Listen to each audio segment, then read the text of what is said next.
It's a simple business decision, Eleanor. Why can't you see that? Andrew's voice carried across our mahogany dining table, cutting through the clink of sterling silver against fine china. His voice had that familiar, condescending edge, the one he used when explaining something he believed was beyond my comprehension. I took another sip of water, letting the cool liquid slide down my throat as I studied my husband of 7 years. His Italian suit fit him perfectly. I should know. I'd paid for it. The Patek Philippe watch glinted on his wrist as he gestured emphatically. Another gift from me, though he'd long forgotten that detail. The fact is, he continued, stabbing his fork into a piece of rosemary chicken I'd spent hours preparing, your little venture is struggling. The smart move is to let me fold it into Harrison Enterprises. My team can handle everything. My little venture. Elmwood Design Group, the architecture firm I'd built from nothing after graduating top of my class from MIT. The firm that now employed 27 people and had just secured the Westlake Municipal Project, our largest contract to date. Wasn't aware we were having a business meeting tonight, Andrew, I replied, keeping my voice level. I thought this was a family dinner. Andrew's mother, Cordelia Harrison, shifted uncomfortably in her seat across from me. She dabbed at her lips with her napkin, avoiding my eyes. At 83, she still maintained her regal posture, her silver hair swept into an elegant chignon. Despite her age, nothing escaped her attention, especially not the growing tension between her son and me. Every dinner is a business dinner when there's business to discuss, Andrew replied, reaching for his wine glass. My wine. From my family's vineyard. A detail he conveniently overlooked whenever he bragged to his friends about his sophisticated palate. And what business might that be? I asked, carefully folding my napkin in my lap. Under the table, my fingers, typed a quick message to Maya, my CFO and closest confidant. He's making his move. Andrew sighed dramatically, as if explaining something to a child. Eleanor, we've discussed this. Your firm has potential, but it needs proper management, proper direction. We've been married 7 years. What's yours is mine, what's mine is yours. It's time to consolidate. I glanced at Cordelia, who was now studying her plate with unusual intensity. She knew. She'd always known about Andrew's intentions. Andrew, darling, she finally interjected, her voice carrying that distinct Boston Brahmin accent that never quite faded despite decades in New York. Perhaps this discussion can wait until after dessert. Eleanor has prepared a lovely meal. Andrew waved his hand dismissively. Mother, this affects all of us, the Harrison family legacy. I felt my phone vibrate with Maya's response. Documents ready. Green light whenever you need it. A small smile tugged at my lips before I tucked it away. The Harrison family legacy, I echoed, the words tasting bitter on my tongue. Tell me, Andrew, what exactly has been your contribution to that legacy? Lately? His eyes narrowed. We both knew the answer.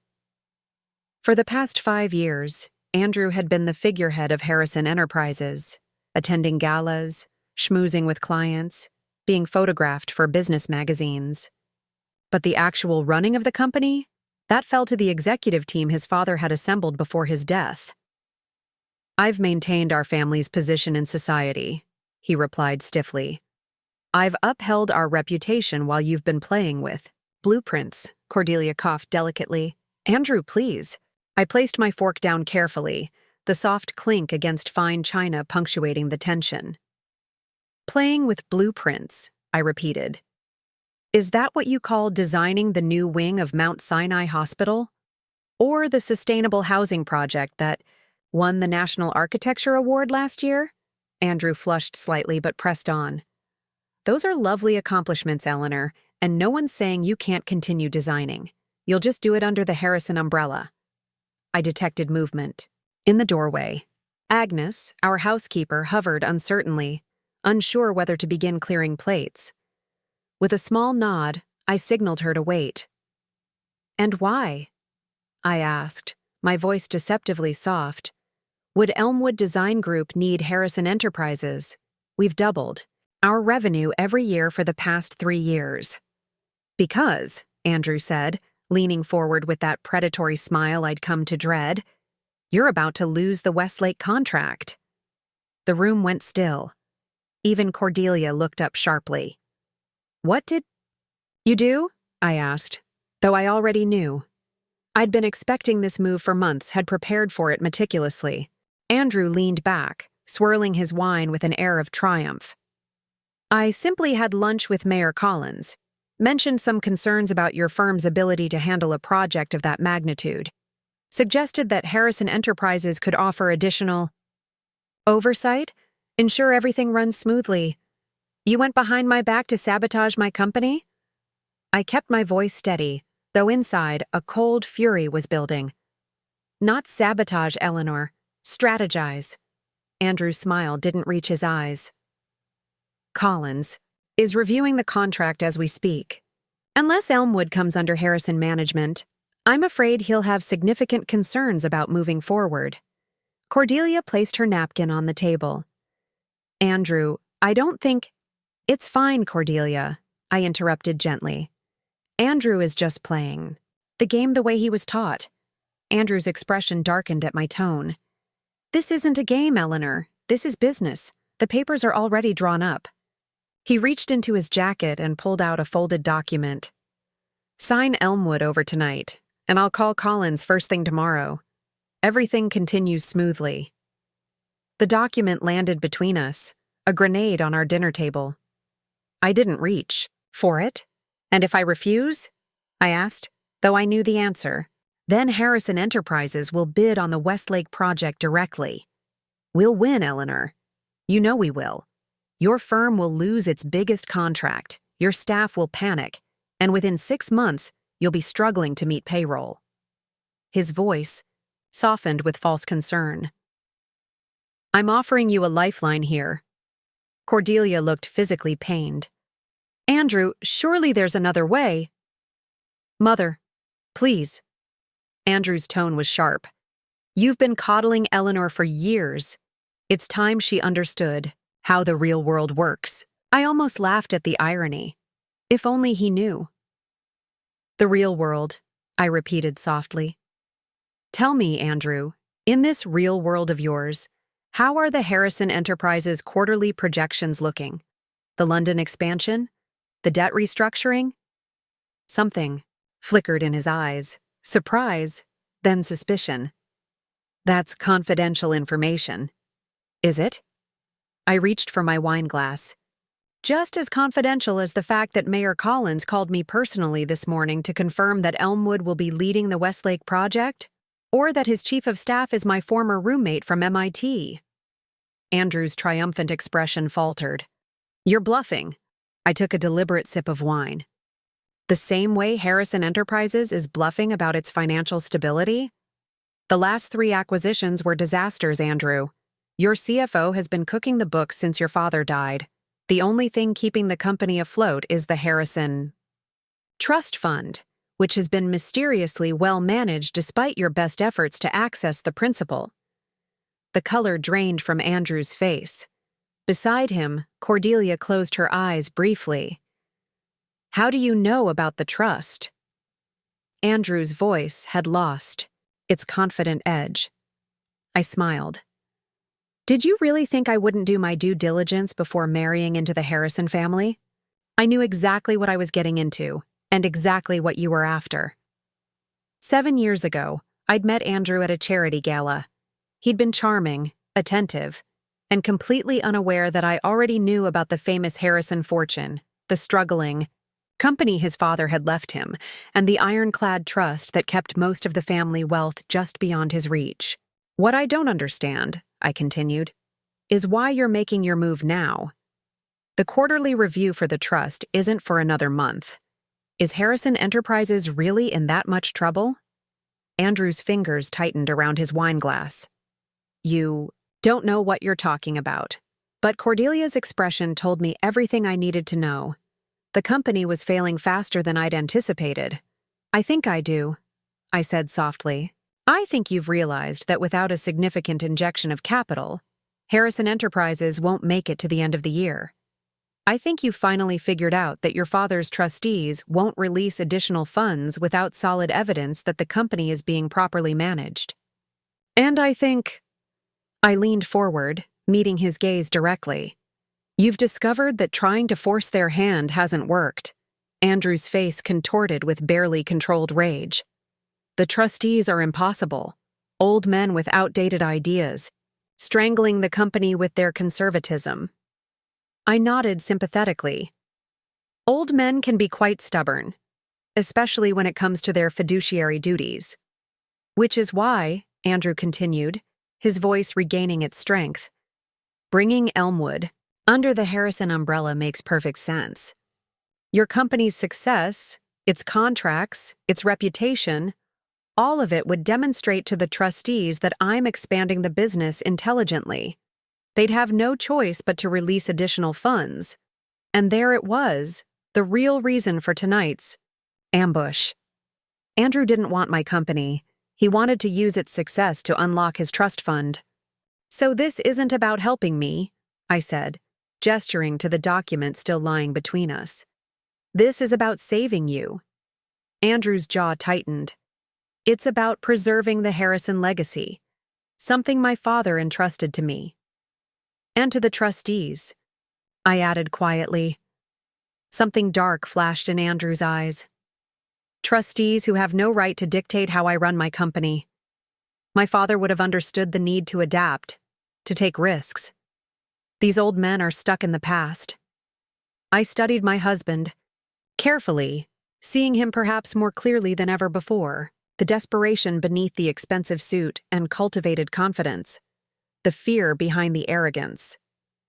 Your father understood something far more important, I said gently. The difference between taking calculated risks and gambling recklessly with other people's futures. Andrew slammed his hand on the table, making the crystal glasses jump. Enough. I've humored your independence, Eleanor, your little architectural dreams, but it's time to face reality. Sign the papers, or watch your company lose everything. Agnes retreated from the doorway, disappearing back into the kitchen.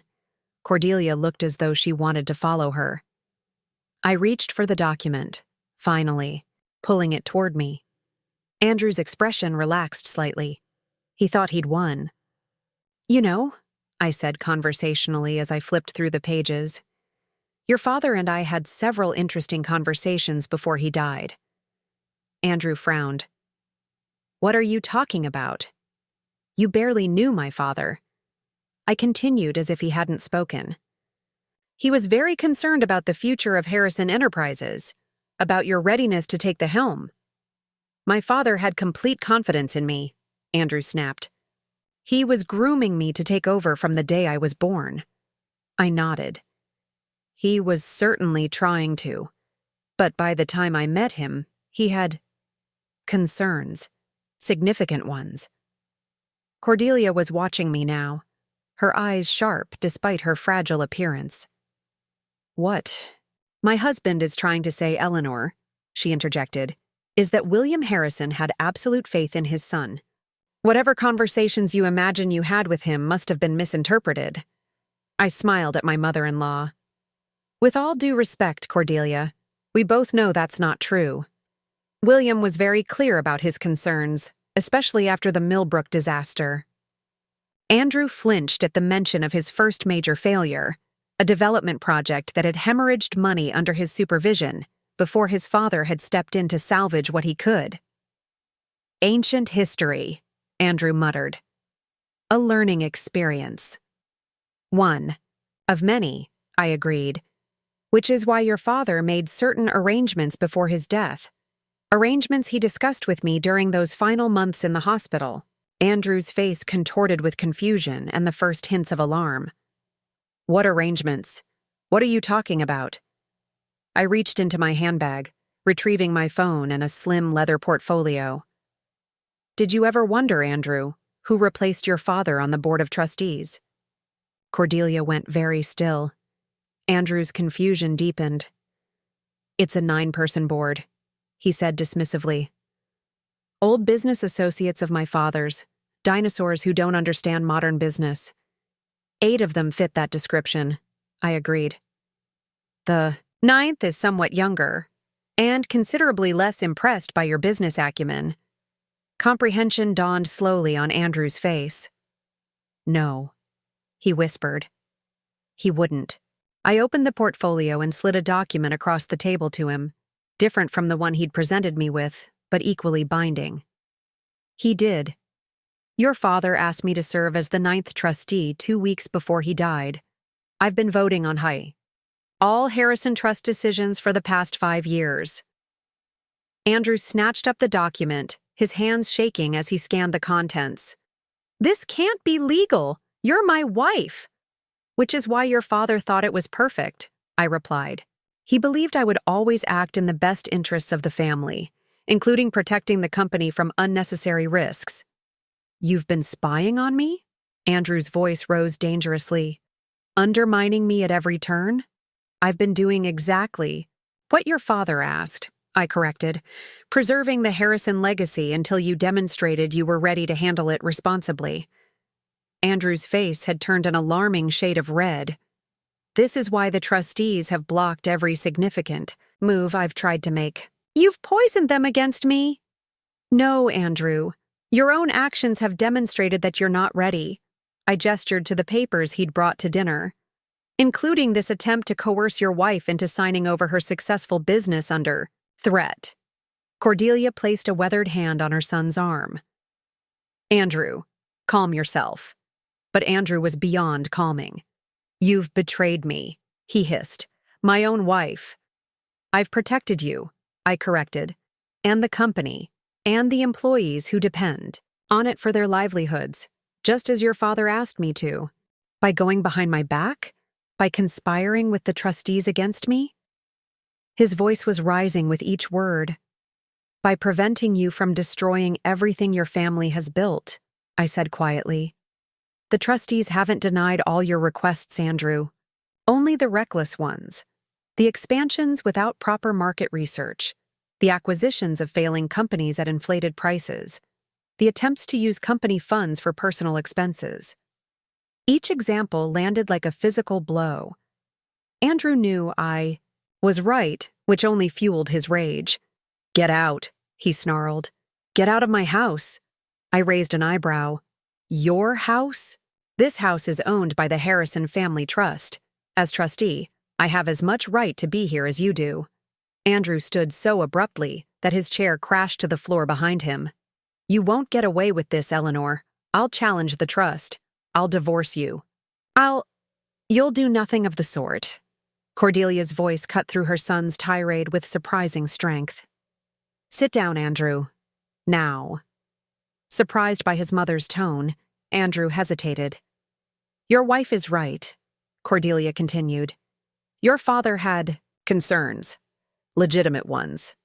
I didn't know Eleanor was the 9th trustee, but I'm not entirely surprised. She turned to me, something like respect in her eyes. William always did see potential where others missed it. Andrew remained standing, his breathing heavy. You knew about this, Mother? I knew William was concerned about your readiness, she replied. I knew he was making arrangements to protect the company. And you didn't tell me? The betrayal in Andrew's voice was palpable. Would it have made a difference? Cordelia asked quietly. Would you have changed your approach? Or would you have simply worked harder to circumvent whatever safeguards he put in place? The truth of her words hung in the air between them. We all knew the answer. I closed the portfolio and stood up calmly. I think we should continue this discussion when everyone is calmer. Agnes has prepared a lovely dessert, but I believe I'll have mine in my study. I have work to finish for the Westlake project, which, to be clear, remains with Elmwood Design Group. Andrew's hands clenched into fists at his sides. This isn't over, Eleanor. I paused at the doorway, turning back to face my husband. You're right about one thing, Andrew. What's mine is yours. What's yours is mine. We're family. But that doesn't mean I'll let you destroy what either of us has built. As I walked away, I heard Cordelia's soft voice behind me. Sit down, Andrew. It's time we had a long overdue conversation about your father's wishes, and about the woman you were fortunate enough to marry, even if you don't deserve her. I closed the door behind me, my heart pounding despite my outward calm. Phase 1 complete. Andrew now knew I held significant power over the Harrison fortune, but he didn't yet realize just how complete that control was. Tonight was just the opening move in a game I'd been preparing to play for 7 years. In my study, I unlocked the hidden wall safe behind a framed blueprint of my first major design.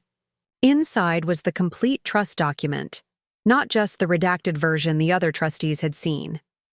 The version that named me not just as the 9th trustee, but as the controlling trustee with final authority over all decisions.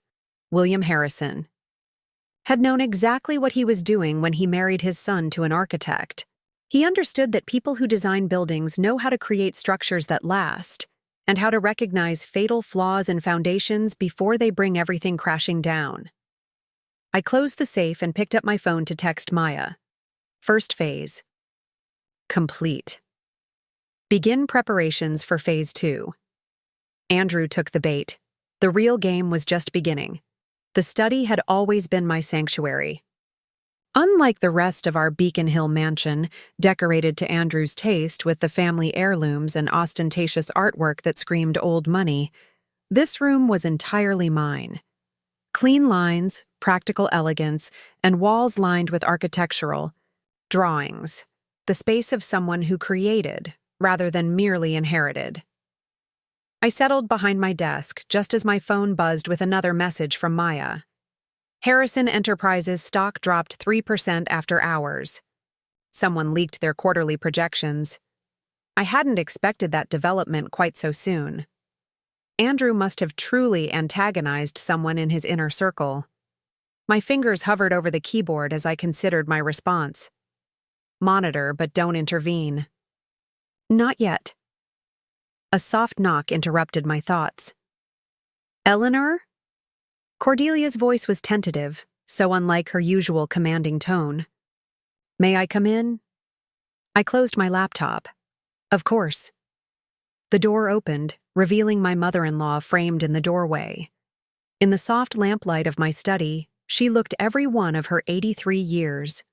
The careful mask of Boston aristocracy had slipped, revealing the exhausted woman beneath. He's gone out, she said, moving slowly to the leather chair across from my desk. Took the Aston Martin. I suspect he's headed to that club of his. The Criterion Club, where Boston's elite men gathered to drink expensive scotch and convince each other of their own importance. Perfect. That gave us time. How long have you known? I asked, studying her carefully. Cordelia settled into the chair with a sigh. About you being a trustee? I suspected after the board rejected Andrew's attempt to acquire that ridiculous yacht company last year. William would never have approved such nonsense, and suddenly there was a new perspective on the board. Her shrewd eyes met mine. But I wasn't certain until tonight. I nodded, accepting this. And you're not upset? A ghost of a smile crossed her lined face. My dear, I've been watching Andrew make increasingly poor decisions since William died. Someone needed to rein him in. She paused, her fingers tracing the embroidered edge of her sleeve. Though I admit, I'm curious about your motivation. It can't simply be loyalty to William. No, I agreed. Though I did respect your husband greatly. Then why? Why marry Andrew if you saw his flaws? Why stay and fight these battles that aren't truly yours? I considered my answer carefully. Cordelia deserved some truth, if not the complete picture. Did you know I grew up in South Boston? I asked. My father was a construction foreman. My mother cleaned houses for families like yours. Surprise flickered across Cordelia's aristocratic features. Andrew said your family was in wine importing. I smiled thinly. My uncle has a liquor store in Dorchester. Close enough, I suppose. I see. Cordelia's eyes narrowed slightly. So, this is about social climbing? No, I replied firmly. It's about watching what happens when wealth is controlled by people who didn't earn it. My father built things with his hands for 40 years. He understood value, stability, foundations.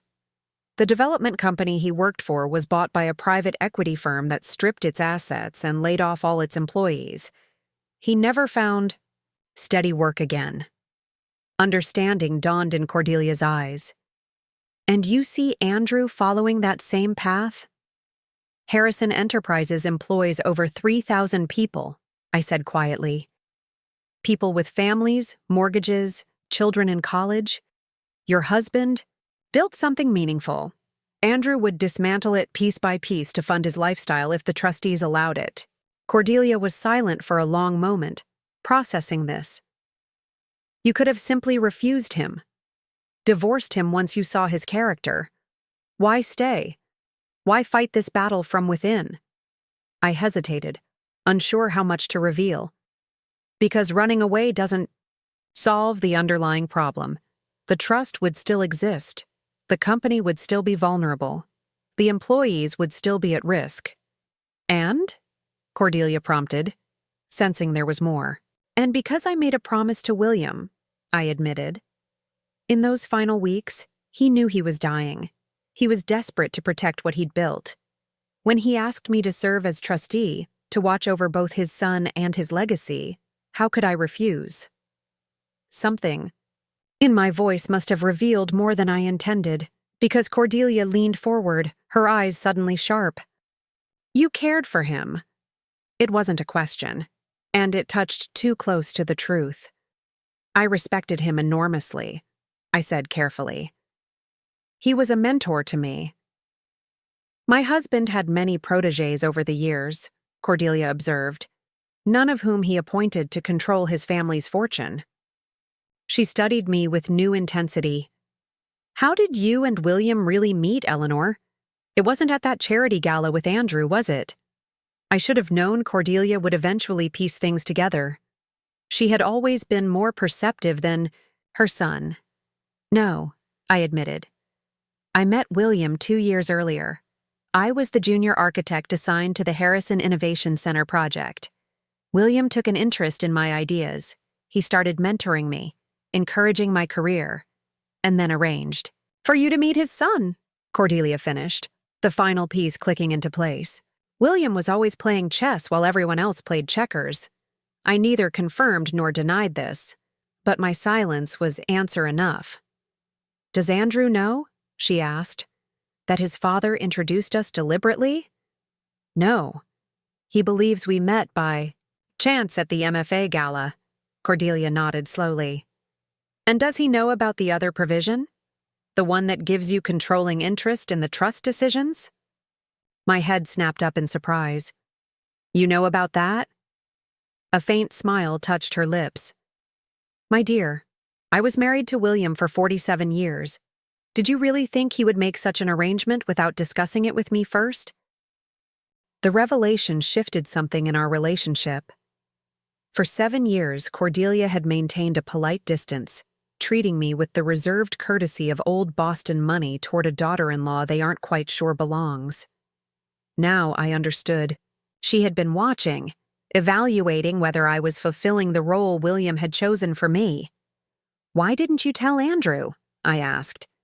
For the same reason you haven't, she replied simply. He wasn't ready to hear it. May never be ready. She sighed, heavily. My son has many of his father's qualities, charm, ambition, vision, but he lacks William's patience, his attention to detail, his fundamental understanding that a business is more than just numbers on a balance sheet. My phone buzzed again. I glanced down to see a message from our security system. Front gate. Access. A. Harrison returning. He's coming back, I said, rising from my chair. Earlier than I expected? Cordelia didn't move. What will you do now, Eleanor? Now that he knows you're one of the trustees? That depends on him, I replied. If he's willing to learn, to truly understand what his father built and how to steward it responsibly, there's a path forward. And if he's not? Cordelia asked quietly. Then I'll do what William asked of me. I'll protect the Harrison legacy, with or without Andrew's cooperation. Cordelia finally stood, smoothing her silk dress with practiced elegance. He won't make it easy for you. I never expected he would. We heard the front door slam, followed by the sound of unsteady footsteps in the hallway. Andrew had been drinking. Mother? His voice called out. Where are you? And where's my treacherous wife? Cordelia gave me a look that conveyed both apology and resolve.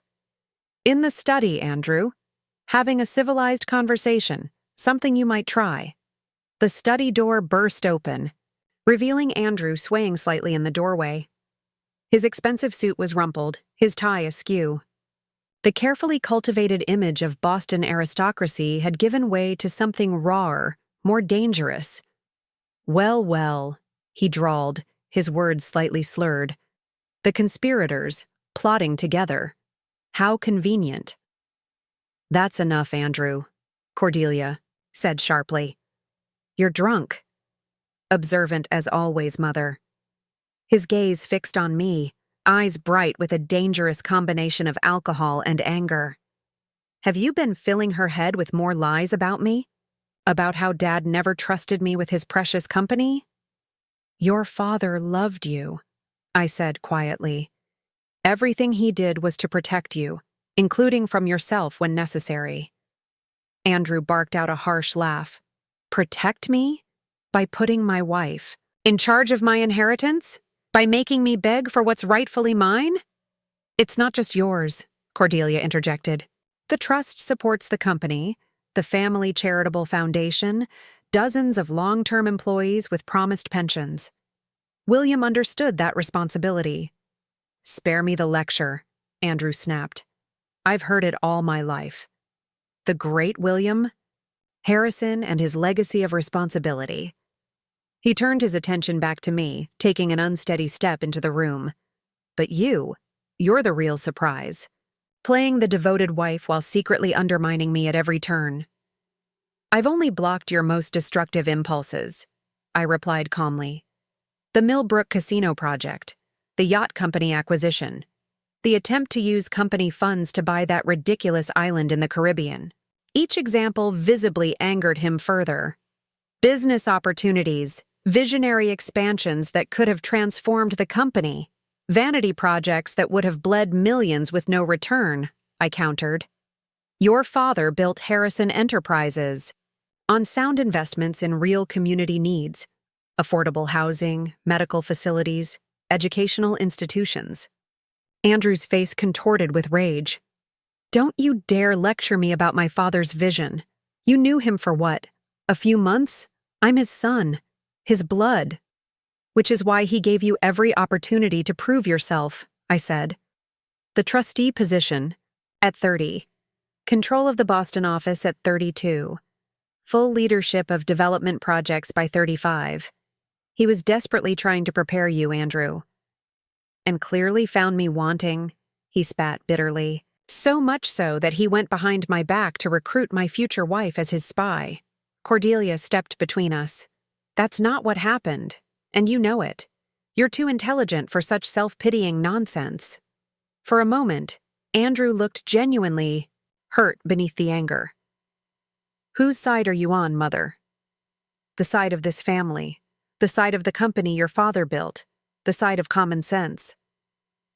Cordelia's voice softened slightly.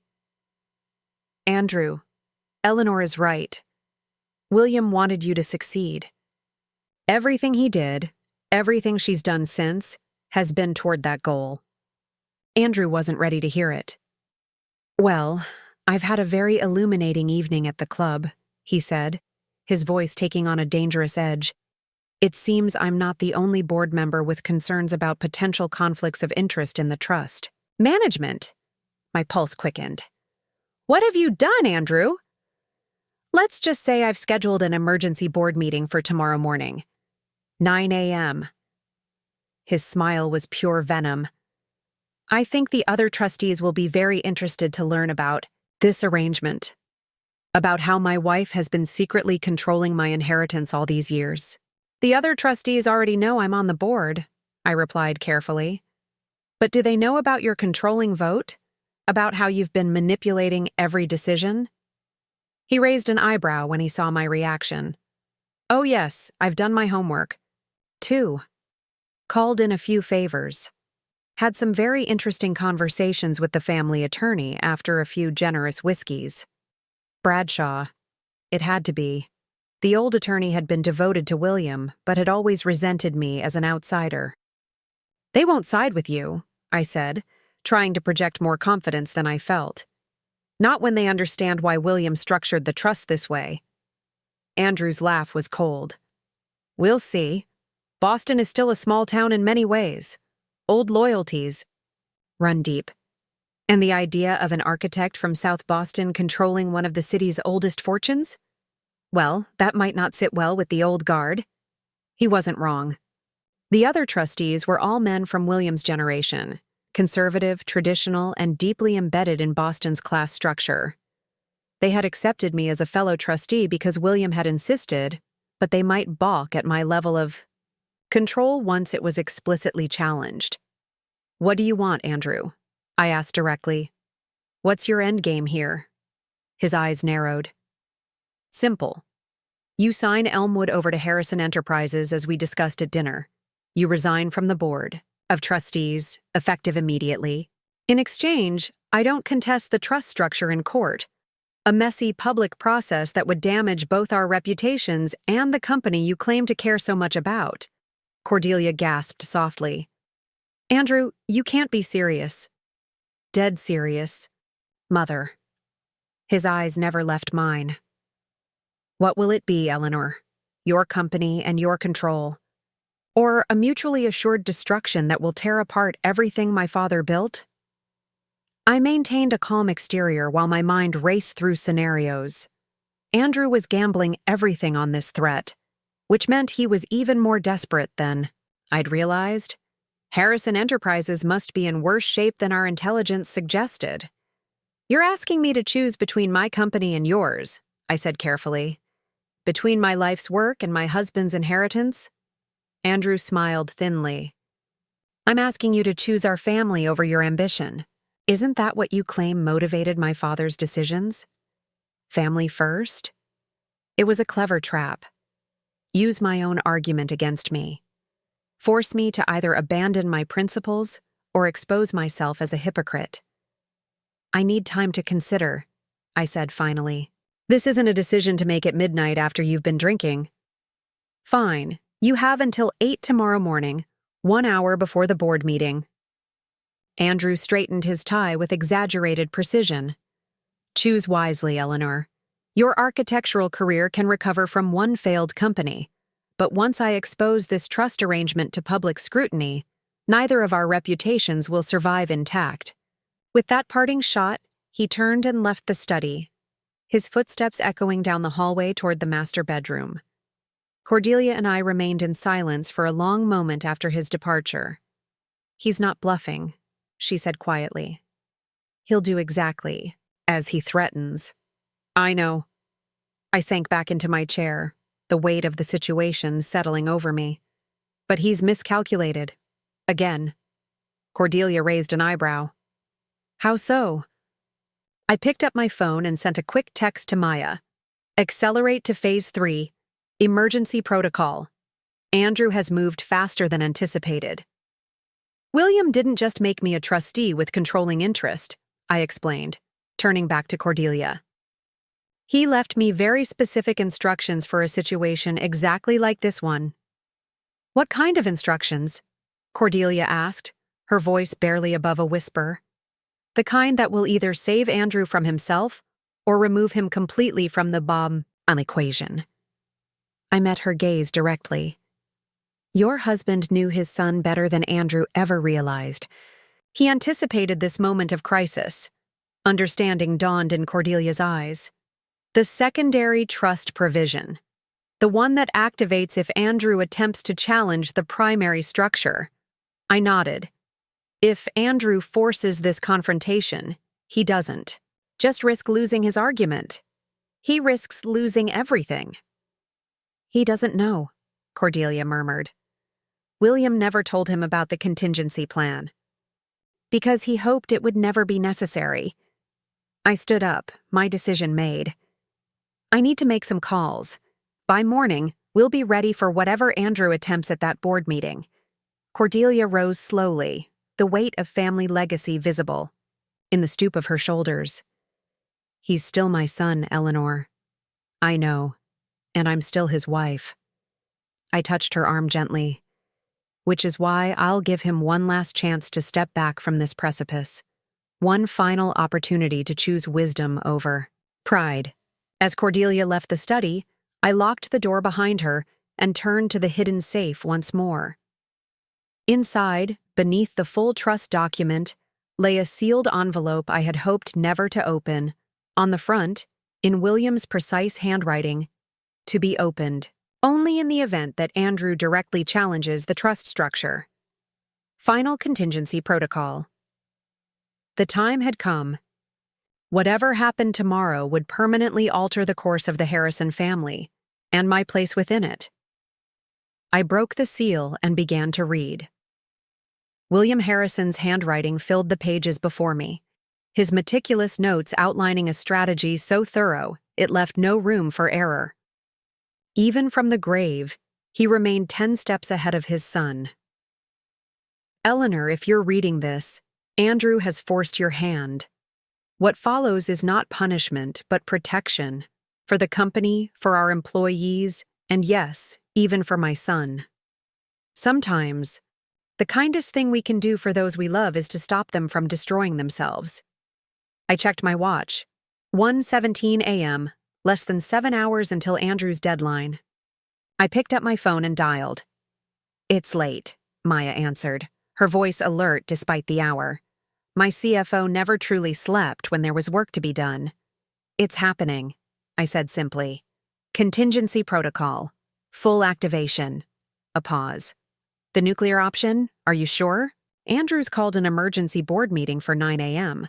He knows about my controlling vote, and he's threatening to contest the entire trust structure publicly if I don't sign over Elmwood. Jesus, Maya breathed. That would tank both companies. Precisely. Which is why we're activating now. I need everything ready by 7 a.m. I'll call the team. Samuels will need to file the paperwork the moment the courts open. Tell him to use the emergency provision. Judge Hernandez owes William a favor. She'll sign without delay.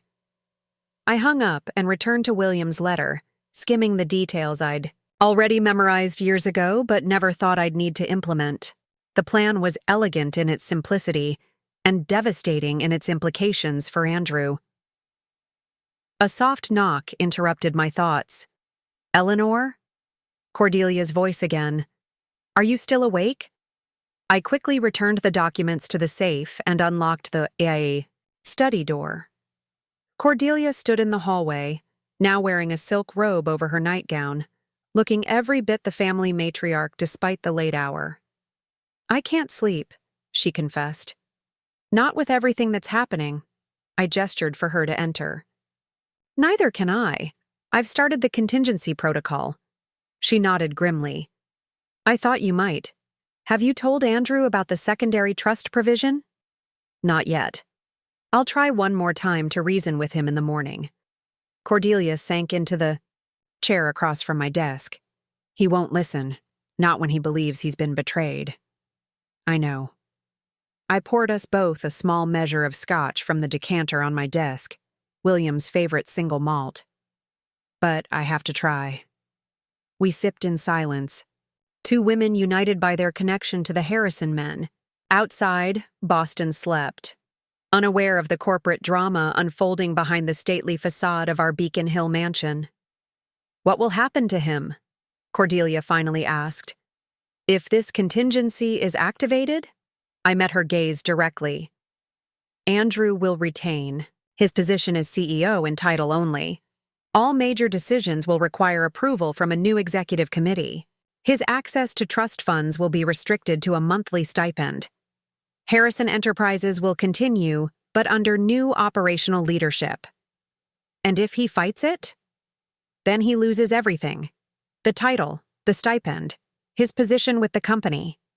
The contingency includes provisions for removing him completely if he proves uncooperative. Cordelia closed her eyes briefly. William could be ruthless when necessary. He was protecting his legacy and trying to protect Andrew from himself. My son will see it as the ultimate betrayal. Perhaps. Or perhaps it will finally force him to confront the reality of his situation. Cordelia studied me carefully. You still care for him, don't you? Despite everything. The question caught me off guard. Did I still care for Andrew? There had been a time when his charm and vision had genuinely captivated me. Before I'd seen the recklessness beneath, the willingness to sacrifice others for his own comfort. I care about the man he could be, I answered honestly. The one his father hoped he would become. My phone buzzed with a text from Maya. First filings complete. Financial records secured. Team assembled for 6 a.m. briefing. I need to work, I said gently. Try to get some rest, Cordelia. Tomorrow will be challenging for all of us. After she left, I spent the next few hours finessing the details of William's contingency plan, updating key provisions to reflect current circumstances. At 5 a.m., I showered and dressed in my armor, a perfectly tailored charcoal suit, crisp white blouse, and the subtle Harrison emerald earrings William had given me on my wedding day, a reminder of whose interests I was truly protecting. When I entered the kitchen at 6:30, Andrew was already there, immaculately dressed in a navy suit, sipping coffee and scrolling through his phone with artificial nonchalance. Good morning, I said, pouring myself coffee. I trust you slept well? Wonderfully, he lied. The shadows under his eyes betrayed his sleepless night. Have you made your decision? I have, I replied calmly. But before I share it, I'd like to offer you one last opportunity to reconsider your position. Andrew's laugh was bitter. My position? You mean my request that my wife stop actively undermining me and my company? No, your threat to publicly contest a trust structure that protects not just the family fortune, but 3,000 employees' livelihoods. He set down his phone. Such concern for the employees. Tell me, Eleanor, was that my father's obsession or yours? Both, I said simply. Your father understood that true wealth isn't just measured in dollars. It's measured in lives improved, communities built, legacies sustained. Spare me the humanitarian lecture. What's your answer? I met his gaze directly. I will not sign. Over Elmwood Design Group. And I will not resign from the Board of Trustees. Andrew's face hardened. Then I'll see you at the board meeting. I hope you're prepared for what comes next. Actually, I said, sliding a slim folder across the kitchen island. I think you should review this before we proceed. What is this? He didn't reach for it. The complete trust document. Not the redacted version you've seen, but the full legal structure your father established, including the contingency provisions that activate automatically if you contest the primary trust. Something flickered in Andrew's eyes, the first hint of uncertainty. What contingency provisions? Read it for yourself.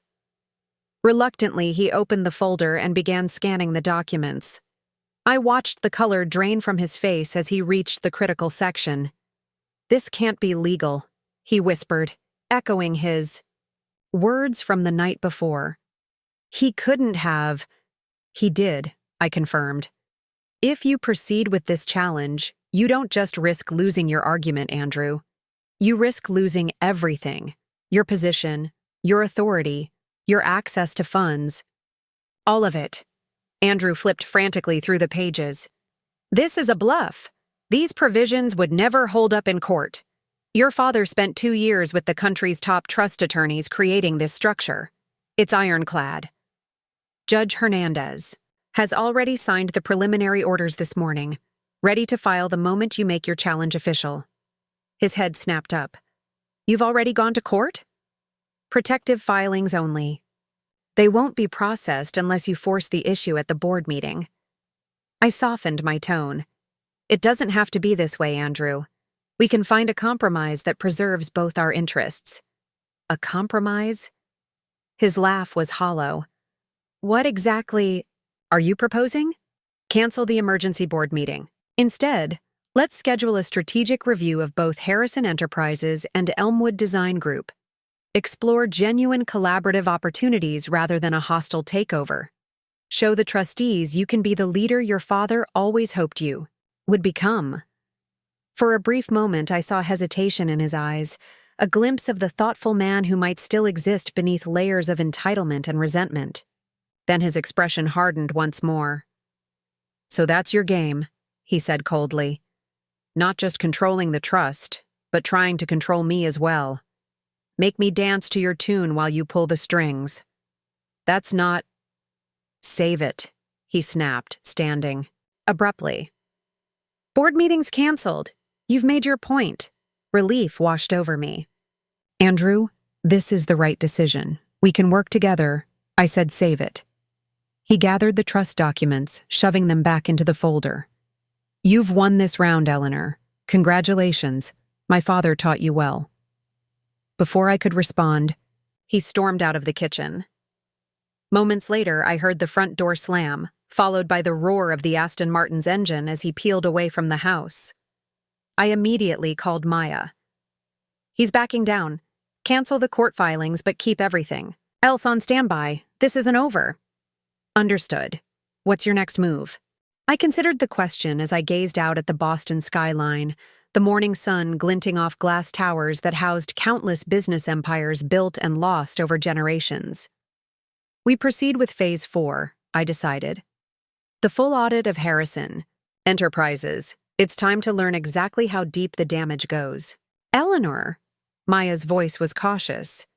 If it's as bad as we suspect, then we'll have no choice but to implement the complete restructuring plan with or without Andrew's cooperation. After hanging up, I called Cordelia to update her on the morning's developments. He's retreated, not surrendered, she warned after I explained what had happened. Andrew has never responded well to being cornered. I know, I agreed, which is why we need to move quickly while he's regrouping. What can I do to help?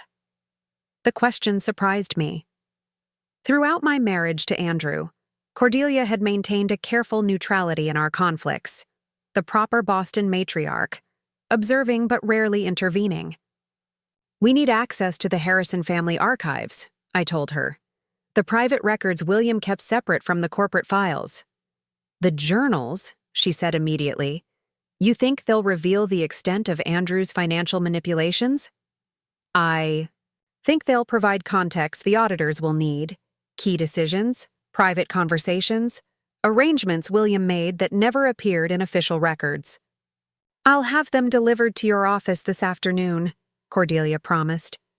Eleanor, thank you for trying to save him from himself. After we hung up, I stared at my reflection in the kitchen window. The woman looking back at me bore little resemblance to the eager young architect William Harrison had first noticed 7 years ago.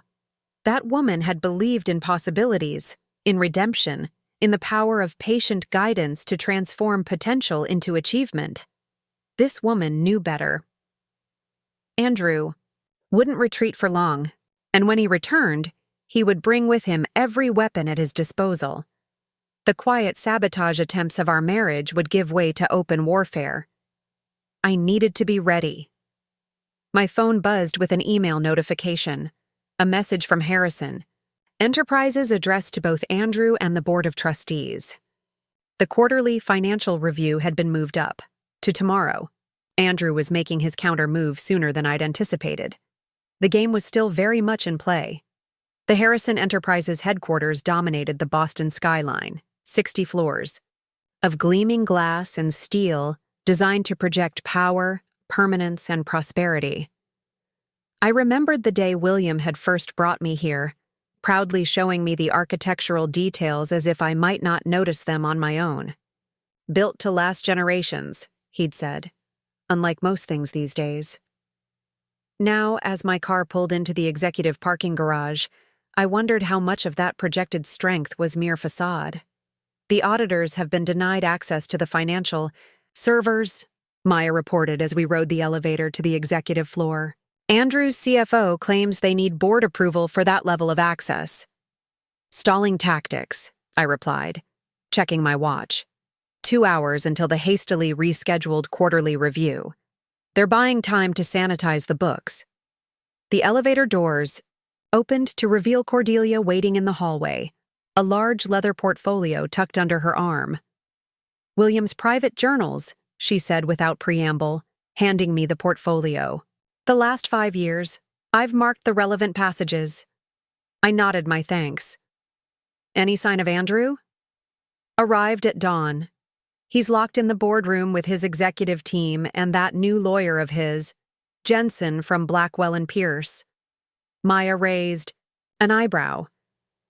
He's hired Jensen? That's aggressive.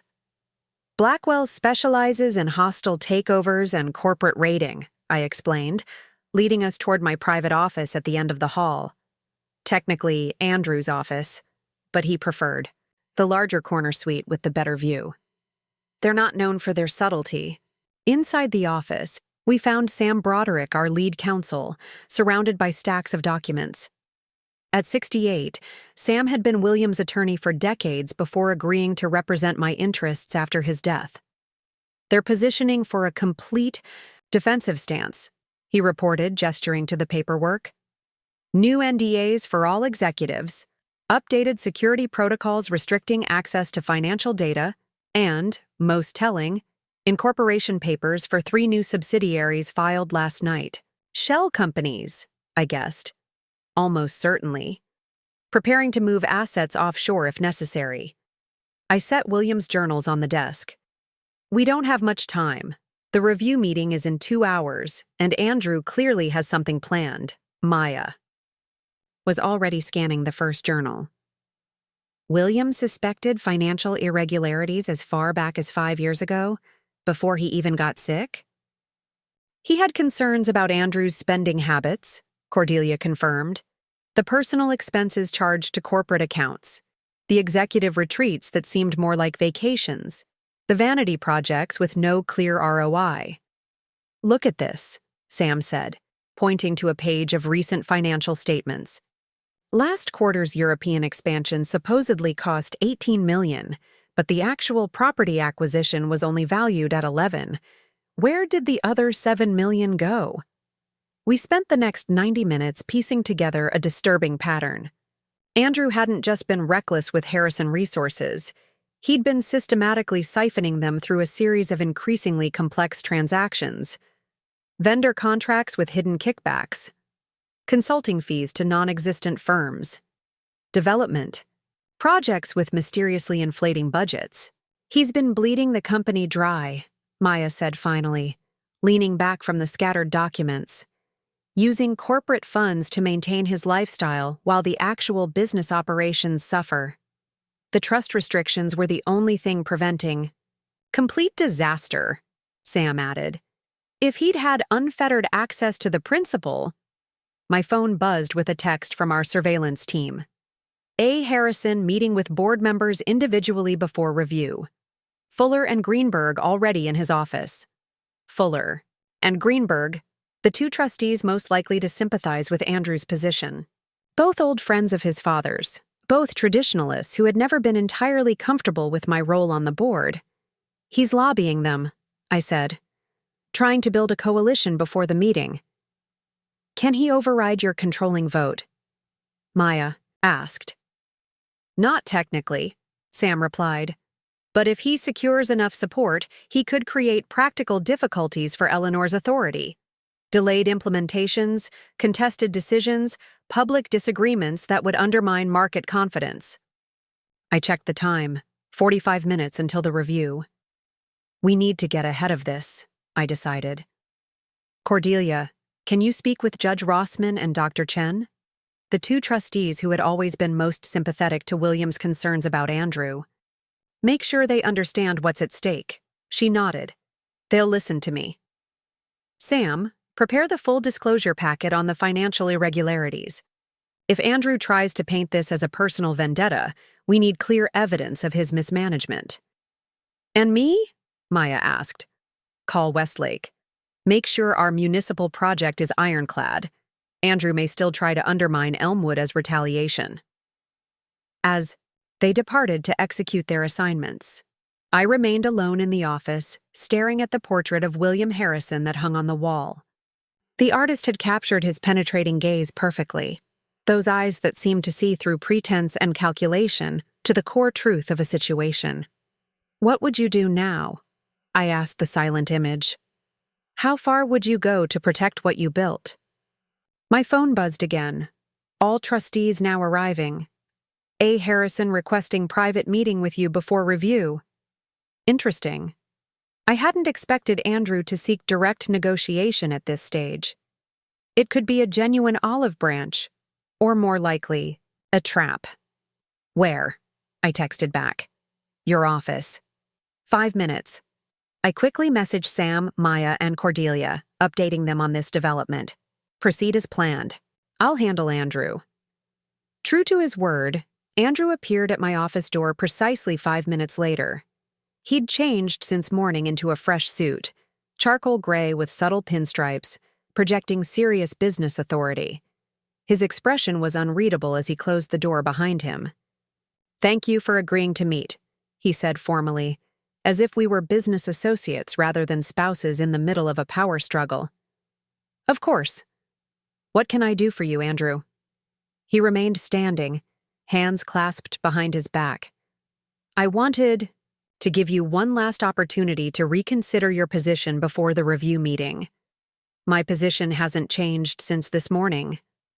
Perhaps it should, he replied, his tone deceptively casual. The situation has evolved. How so? Andrew moved to the windows, gazing out at the Boston skyline as if admiring his domain.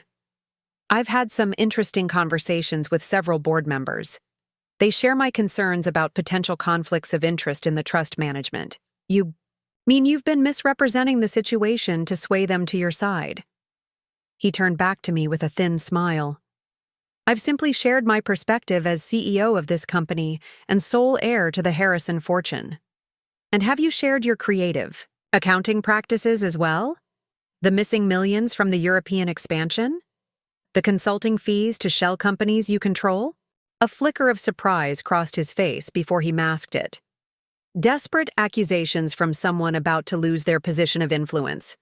The board won't appreciate such baseless allegations. They're not baseless, Andrew. We have the documentation. Bank transfers. Corporate filings. Your father's private journals detailing his early concerns about your financial judgment. That last item clearly caught him off guard. My father's journals are private family documents. They have no place in a corporate review. They establish a pattern of behavior that continues to this day, I countered. A pattern the trustees need to understand before they make any decisions about the future of Harrison Enterprises. Andrew's facade of calm began to crack. You really will stop at nothing, won't you? Using my father's private thoughts against me? I'm using the truth, Andrew. Something in short supply when you discuss company finances. He took a step toward me, voice lowering dangerously. You think you've won because of some legal maneuvers and my father's paranoid scribblings, but you're forgetting something crucial, Eleanor. And what's that? I'm still a Harrison. This is still my company, my legacy. The board may humor you because of legal technicalities, but they know who really belongs here. There it was. The fundamental truth Andrew had never been able to escape. In his mind, birthright trumped merit. Inheritance mattered more than earned achievement. You're half right, I said quietly. This is the Harrison legacy. But legacies aren't just inherited, Andrew. They're built, maintained, protected. Your father understood that. He didn't entrust you with full control because he wasn't convinced you did. Andrew's eyes flashed with anger. And he thought you, an outsider, Understood better than his own son? He thought I would put the company's interests ahead of my own, that I would make decisions based on what's best for Harrison Enterprises, not what's most convenient for me personally. He laughed bitterly. Such nobility, and yet here you are, using your position to protect your own company while undermining mine. I've never used trust funds to benefit Elmwood, I replied calmly. Never directed Harrison business to my firm, never mixed the two in any way. Can you say the same about your personal finances and Harrison resources? Andrew didn't answer directly. Instead, he studied me with new calculation. You know what your problem is, Eleanor? You think this is about ethics, about right and wrong. But business, real business, is about power. Who has it? Who uses it? Who takes it? Is that what you learned from your father? Because it's not what he taught me. My father was a man of his time, Andrew dismissed. Business has evolved. The old rules don't apply. I stood up, gathering the financial documents into a neat folder. The review meeting starts in 10 minutes. I suggest we continue this discussion with the full board present. One last chance, Eleanor. Andrew's voice hardened. Stand down. Resign from the trust. Let me run my company my way. Or I promise you, what comes next won't be pleasant for either of us. Is that a threat? It's a reality check. You may have legal leverage, but I have something more powerful: relationships. Decades of Harrison connections in this city, people who see you as exactly what you are, an opportunist who married into money and now wants to control it. The accusation stung, not because it was true, but because it revealed how little Andrew understood me, even after 7 years of marriage. You've never really seen me, have you? I asked softly. Never bothered to look past your assumptions and prejudices. Something flashed in his eyes, perhaps a momentary recognition that he might have miscalculated. Then it was gone, replaced by the cool mask of Harrison privilege. 10 minutes, he said, moving toward the door. Choose wisely. After he left, I allowed myself a moment of doubt. Andrew was right about one thing. I was an outsider in his world. The trustees might respect the legal structure William had created, but their instincts would be to side with the Harrison heir, not his wife. My phone buzzed with messages from our allies. Cordelia. Rossman and Chen confirmed. They'll support the audit. Maya. Westlake project secure. Additional documentation of Andrew's financial irregularities discovered.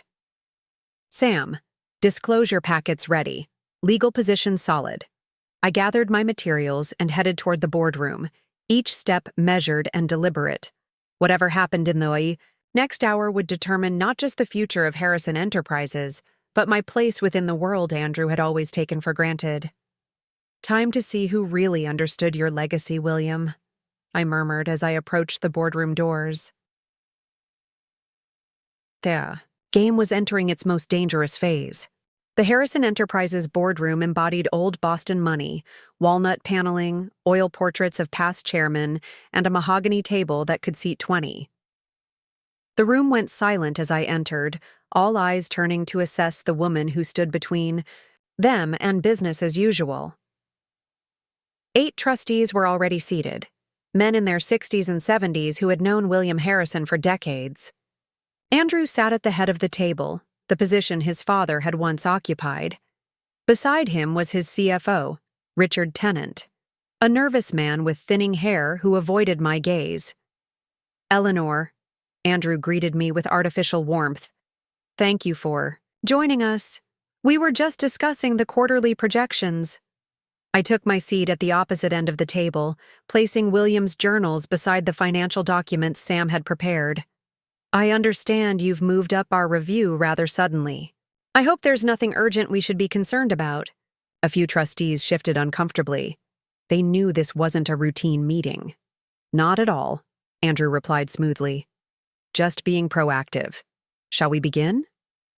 For the next 30 minutes, Richard Tennant presented a carefully curated version of Harrison Enterprises' financial position, emphasizing selected growth metrics while glossing over concerning indicators.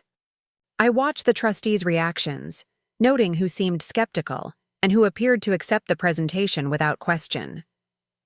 "Thank you, Richard," Andrew said when his CFO concluded. "As you can see, gentlemen, the company is on solid footing and poised for expansion, which brings me to our primary agenda item today." He nodded to his assistant, who distributed folders to each trustee. "I'm proposing a strategic acquisition that would significantly strengthen our position in the architectural services sector." Andrew's eyes met mine across the table. Elmwood Design Group has established itself as a boutique firm with several prestigious contracts. Bringing it under the Harrison umbrella would allow us to expand our development capabilities while eliminating a growing competitor. So this was his play, using the review meeting to blindside the trustees with his acquisition proposal before I could present the financial irregularities. "An interesting proposal," Judge Rossman commented, opening the folder. "Though I'm curious about the valuation. $12 million seems rather low for a firm that just secured the Westlake contract." "The valuation reflects certain operational challenges Elmwood faces," Andrew replied. "Cash flow concerns, stretched personnel resources, limited growth potential, without significant capital investment." I almost admired his audacity, fabricating problems about my company to justify a lowball acquisition offer. "And what does Ms. Harrison think of this proposal?" Dr. Chen asked, looking directly at me. "Given that Elmwood is her company." Andrew smiled tightly. "My wife and I have discussed this matter privately. She understands the business logic, though naturally, there's some emotional attachment to consider." "Actually," I interjected, "what I understand is that this proposal represents a significant conflict of interest and potential breach of fiduciary duty." The room went silent. "Eleanor," Andrew warned, "this isn't the appropriate forum for—" "On the contrary," I interrupted, "this is precisely the appropriate forum. The trustees should have all relevant information before considering such a proposal." I opened my portfolio and slid copies of my own documents down the table. "Gentlemen, what you're looking at is evidence of systematic financial mismanagement at Harrison Enterprises over the past 3 years. Inflated project costs, unexplained consulting fees, corporate funds diverted to shell companies that ultimately benefit the CEO personally." Richard Tennant turned visibly pale. Several trustees began flipping through the pages with growing concern. "These are serious allegations," Thomas Fuller said, frowning. "What's your evidence?" "Bank records, corporate filings, internal accounting documents." I tapped William's journals, and William Harrison's private observations about financial irregularities that began before his death. Andrew slammed his hand on the table. "This is absurd. She's making desperate accusations to protect her own company from acquisition. These supposed irregularities are nothing more than standard business operations that someone without proper corporate experience might misinterpret." $7 million missing from the European expansion isn't a misinterpretation, I replied, calmly. Neither is a pattern of phantom consulting contracts to companies that exist only on paper. Judge Rossman adjusted his glasses, studying the documents. "These discrepancies are concerning, Andrew. Why haven't they been flagged in previous reviews?" "Because the quarterly reports have been carefully sanitized," I answered before Andrew could respond. "Mr. Tennant can confirm that the board has been receiving curated versions of the financial statements." All eyes turned to the CFO, who seemed to shrink in his chair. "Richard," Andrew said sharply, "tell them this is nonsense." Tennant swallowed hard, looking from Andrew to the trustees and back. I can explain the accounting methodologies used. They're complex, but legitimate." "Are they?" I pushed. "Or were you instructed to present the finances in a way that obscured certain expenditures?" "This is outrageous," Andrew cut in. "You're badgering my CFO to support your narrative. The real issue here is your clear conflict of interest as both a trustee and the owner of a company Harrison is trying to acquire." I agree there's a conflict of interest, I replied. But it's yours, Andrew. You're attempting to use Harrison resources to acquire your wife's company at below market value, while simultaneously misappropriating corporate funds for personal use. The boardroom had become a battlefield, with trustees looking back and forth between us like spectators at a tennis match. I could see the uncertainty in their expressions, torn between their loyalty to the Harrison name and the disturbing evidence. Before them, Andrew changed tactics. Even if there were some accounting irregularities, which I categorically deny, they would be operational matters for the executive team to address. They have no bearing on the strategic value of acquiring Elmwood Design. They have every bearing on whether this proposal is being made in good faith, I countered, and whether current management is qualified to integrate another business when it can't properly manage existing operations. Dr. Chen cleared his throat. I believe we need to address these financial concerns before considering any acquisitions. I move that we commission an independent audit of Harrison Enterprises' finances. Over the past 3 years, Andrew's expression darkened. An audit would be unnecessarily disruptive and potentially damaging to market confidence. More damaging than the truth coming out in an uncontrolled way? Judge Rossman asked. If there are irregularities, better. To identify and address them proactively. I could see Andrew calculating his options, realizing he was losing control of the narrative. Fine, he finally conceded. A limited review of the specific transactions in question. But the acquisition proposal should proceed independently. They're separate matters. They are not separate, I insisted. And a limited review won't suffice. We need a comprehensive audit of all financial operations under your management, Andrew. Thomas Fuller frowned. That seems excessive. Perhaps a middle ground. Gentlemen, Cordelia's voice cut through the debate as she entered the boardroom. Though not a trustee herself, her position as William's widow carried significant moral authority. Forgive my interruption, but I believe there's an aspect of this situation you should consider. Andrew's expression tightened. Mother, this is a closed board meeting. Yes, and as the widow of the company's founder, I believe I have something relevant to contribute. She approached the table with regal dignity. William anticipated this exact scenario before his death. He feared that Andrew might attempt to use company resources inappropriately and prepared accordingly. She placed a sealed envelope on the table. This is a letter William wrote to the Board of Trustees, to be opened only if serious questions arose about financial management under Andrew's leadership. I believe that time has come. The trustees exchanged glances. Judge Rossman reached for the envelope. This is theater, Andrew protested. An obvious attempt to manipulate the board with supposed posthumous instructions. The seal is William's, Rossman observed, examining the wax impression.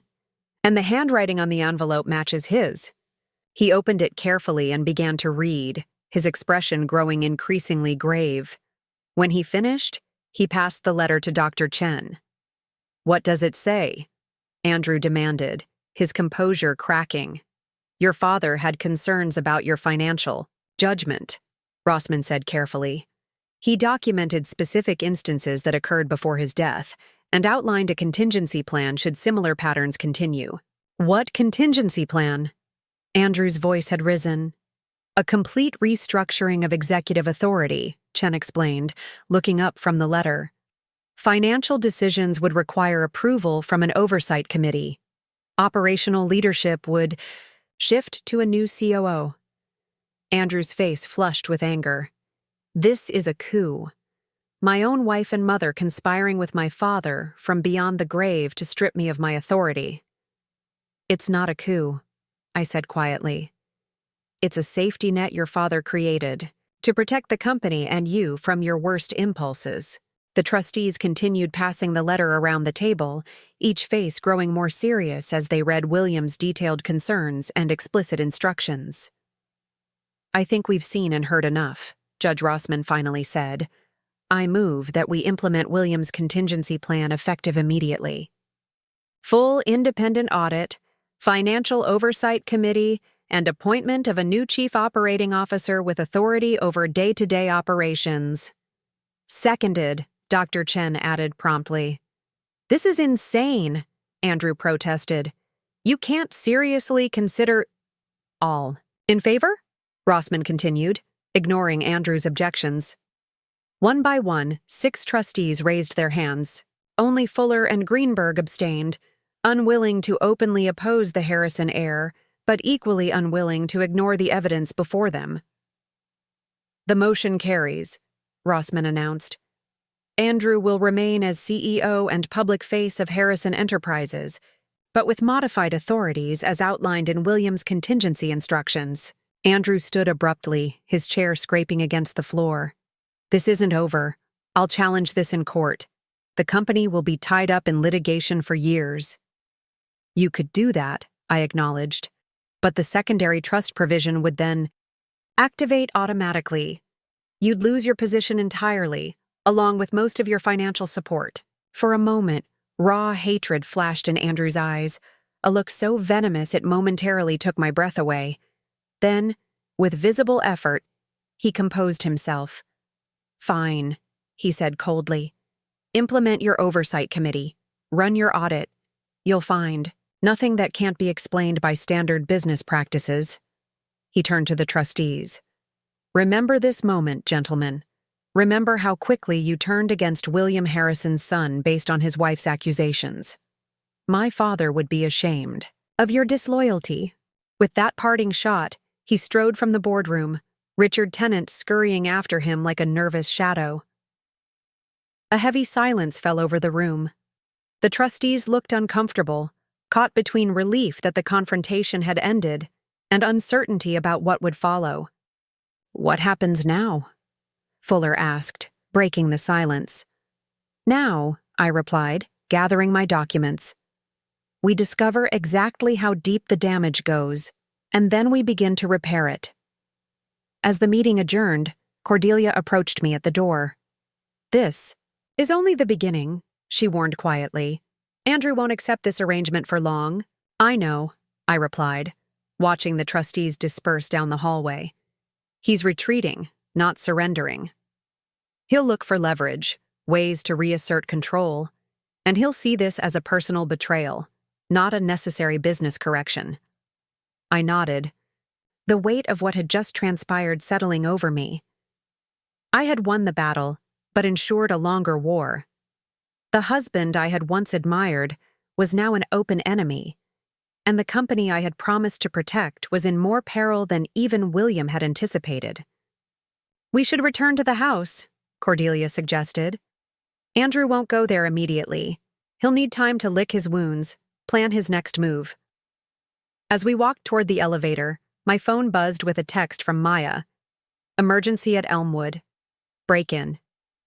At the server room. Files compromised. Come immediately.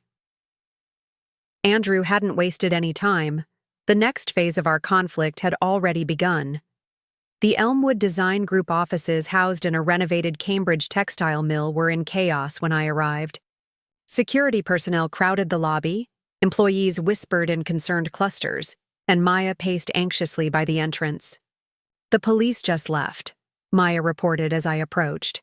They're processing the evidence, but it's clear this was targeted, not random. How bad? I asked, heading for the elevators. The Westlake files, our financials, client database, all hit. They copied data and planted malware that would have corrupted our backups if Jason hadn't caught it in time. In our main workspace, normally buzzing with creative energy, the mood was somber. IT personnel swarmed around the server room while employees spoke in hushed tones. Jason Kim, our head of IT security, emerged, looking exhausted. We've contained the malware and isolated affected systems. Backups are secure. We're rebuilding the primary servers now. What about the stolen data? Professional job. They knew our systems, used VPN credentials belonging to Mark Davies. Mark, our former head of business development, who had left 6 months ago for a too-good-to-refuse offer from what I now realized was probably a Harrison Enterprises subsidiary. The physical break-in is more concerning, Maya added. Security cameras went dark for exactly 7 minutes. When they came back online, the server room door had been forced open. Professional job, Jason confirmed. They used a security badge that somehow had valid credentials despite not being in our system. The Westlake project? I asked. Secure. We moved the working files to the isolated environment last week after your dinner with Andrew. He got old versions, not the current designs. At least we'd anticipated that move. Still, the attack's brazenness disturbed me. Both the cyber intrusion and physical break-in had happened within hours of the board meeting. Andrew had prepared this retaliation in advance. Double security on all project files, I instructed. Physical access restricted to essential personnel only. And audit who accessed what in the past month. Already underway, Jason assured me. Maya, call Mayor Collins. Warn him someone may approach him with stolen designs, claiming their evidence of inadequate security at Elmwood. What about escalating beyond the police report? Maya asked. I considered our options. A formal investigation would reveal Andrew's involvement but might damage client confidence in our security measures. Not yet. Let's gather evidence first. I want an ironclad case before making formal accusations. In my office, I allowed myself a moment to process what had happened. Andrew had crossed a line from corporate maneuvering to outright criminal activity. The husband I'd married 7 years ago would never have considered such tactics, or perhaps that man had never existed. My phone buzzed, a text from Cordelia. Andrew hasn't returned to the house. His assistant says he's booked a suite at the Four Seasons. Are you safe? At Elmwood offices? I replied. Break-in and data theft. All signs point to Andrew. Her response came quickly. Not surprised, but deeply disappointed. William would be ashamed. Knock interrupted my thoughts.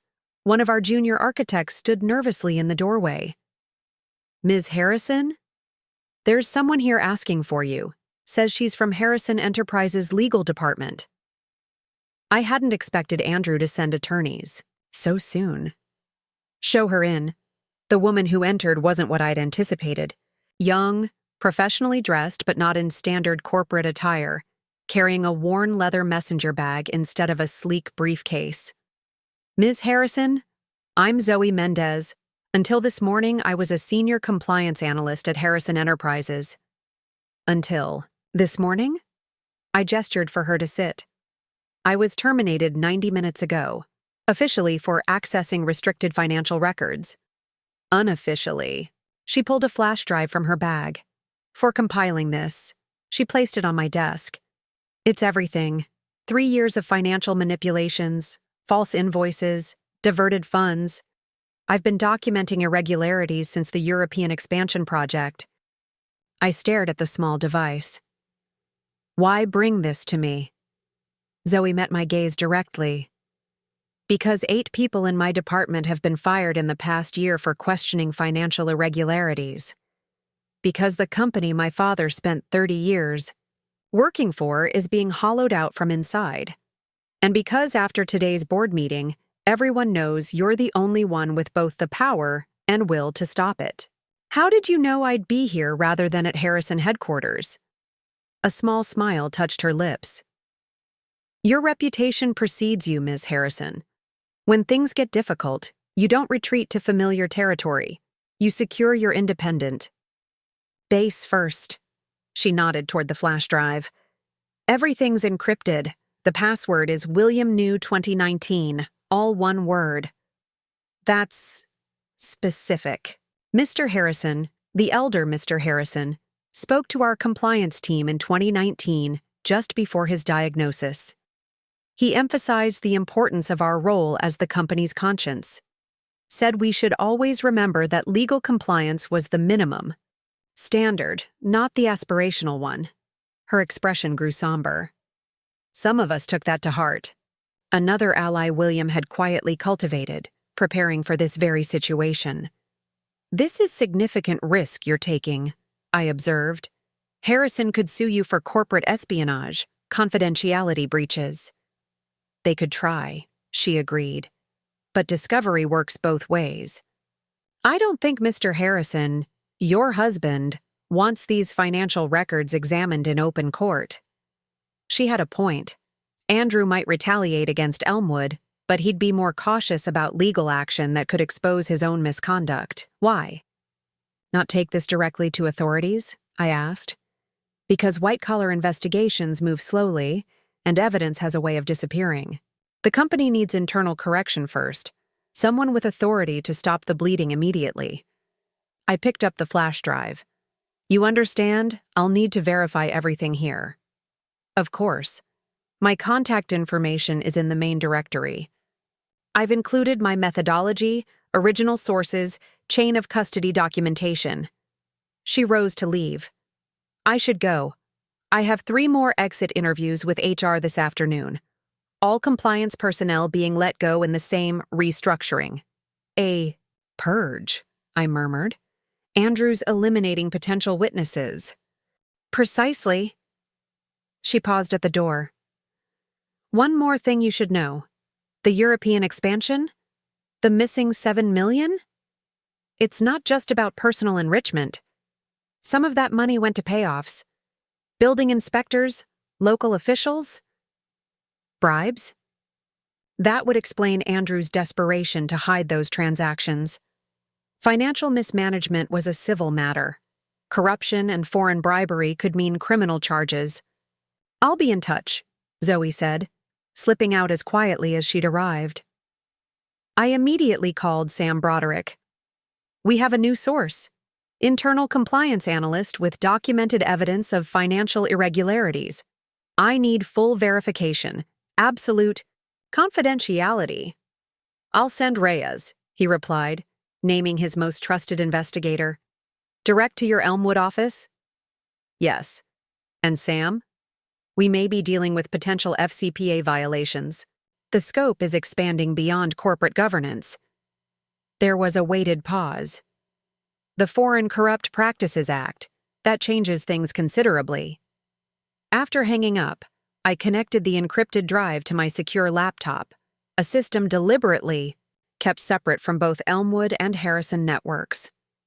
The password worked, revealing hundreds of meticulously organized files. My phone buzzed, an email from Andrew, copied to all trustees. In light of today's concerning security breach at Elmwood, Design Group, I am requesting an emergency review of all Harrison Enterprises collaborative projects with this firm. The apparent vulnerability of their systems raises serious questions about their suitability as a partner for sensitive Harrison developments. I have instructed our legal department to review all contracts and NDAs currently in place with Elmwood. He was moving faster than I'd anticipated, already turning the break-in he'd orchestrated into a weapon against my company.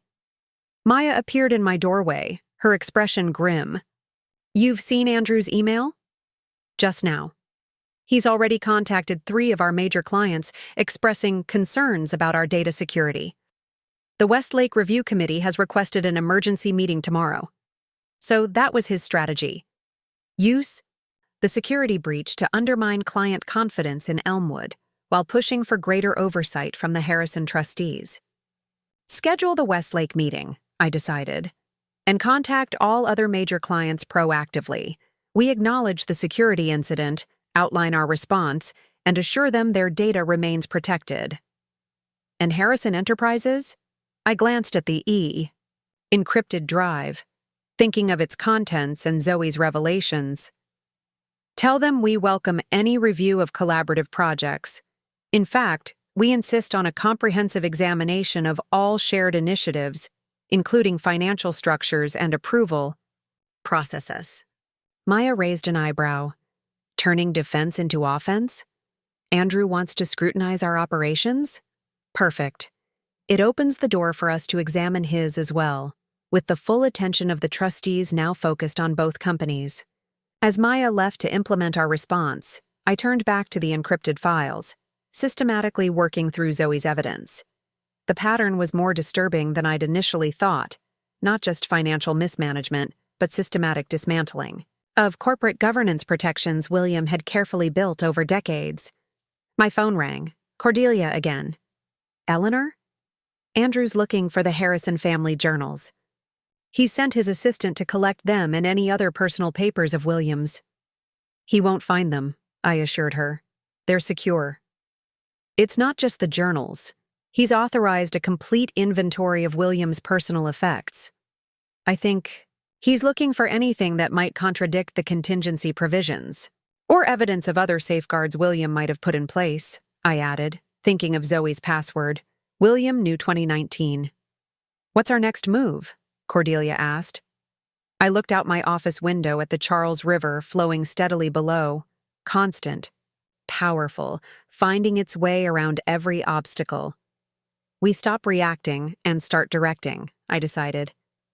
Andrew's playing offense now, so we match his aggression with our own, starting with the full independent audit of Harrison Enterprises. He'll fight it every step of the way. I'm counting on it. The harder he fights transparency, the more the trustees will question why. As we ended the call, my phone buzzed once more. An alert from our home security system. Someone had accessed William's private safe using the master code that only Andrew and I possessed. The final boundaries were falling. The husband who had demanded I sign over my business at our family dinner just 24 hours ago was now ransacking our home, searching for weapons to use against me. It was time to show him exactly who he had underestimated. Dawn broke over Boston Harbor as I prepared for the critical Westlake meeting. My phone buzzed with a message from Maya. Security teams in place. All files secured. Andrew arrived early with his CFO and 2 Blackwell attorneys, so he was making this personal, appearing himself rather than sending representatives. I wasn't surprised. Andrew always preferred direct confrontation when he felt cornered. The auditors have verified Zoe's key documents, Sam reported as we drove to Westlake City Hall. The evidence is substantial. Foreign Corrupt Practices Act, violations in at least 4 countries, wire fraud, securities violations, criminal exposure? Significant. For Andrew personally, Richard Tennant, and potentially several executives. I gazed out the window at Boston's morning traffic. And our whistleblower? Protected legally, but practically vulnerable. We should offer her a position at Elmwood. Keep her close, demonstrate our commitment to ethical practice. It was a good suggestion. Zoe clearly had both expertise and moral courage, qualities in short supply. The stately brick building of Westlake City Hall came into view. Andrew's distinctive Aston Martin sat in the reserved parking area, making a statement, as always. Remember, I told Maya and Sam, this isn't about Andrew or our conflict. It's about delivering excellence for Westlake. Focus on the project, not the drama. Inside, we found Andrew already seated beside Mayor Collins, engaged in what appeared to be friendly conversation. He looked up as we entered, his expression shifting instantly from charming to coldly professional. Eleanor, he acknowledged with a nod that might have seemed respectful to unaware observers. Glad you could join us despite the circumstances at your firm. Andrew, I replied with equal formality. I'm surprised to see you taking such direct interest in municipal development. It's been some time since you personally attended a project meeting. A subtle reminder to everyone present that his sudden involvement was unusual and potentially motivated by factors unrelated to the project itself. Mayor Collins cleared his throat awkwardly. Well, now that everyone's here, perhaps we should begin. As you know, we called this emergency session due to concerns about data security related to our municipal center plans. Concerns I'm happy to address, I said, taking a seat across from Andrew. As outlined in my email, Elmwood experienced a security incident that was promptly contained with no compromise to current project files. That's not entirely accurate, Andrew interjected smoothly. Our security team's review found evidence that multiple project files were accessed and extracted during the breach, including, potentially, Westlake specifications. Your security team? I raised an eyebrow. I wasn't aware Harrison Enterprises had been granted access to Elmwood's systems for such a review. A flicker of annoyance crossed Andrew's face. As a potential partner with significant interest in this project, we have legitimate concerns about data integrity. Partner? Kim Chen, the Westlake project director, frowned. Harrison Enterprises isn't currently contracted on this development. Elmwood Design Group holds the primary architecture and planning contract. Andrew smiled thinly. That's precisely why we're here. Given recent events, Harrison Enterprises is prepared to offer its services as a security and oversight partner to ensure the project proceeds without further incidents. There it was, his true agenda. Use the security breach he'd orchestrated to insert Harrison Enterprises into the Westlake project, effectively gaining control without a formal acquisition of Elmwood. That's an interesting proposal, Mayor Collins said cautiously. Though it raises questions about contract modifications, fee structures, all details we're prepared to address, Andrew assured him.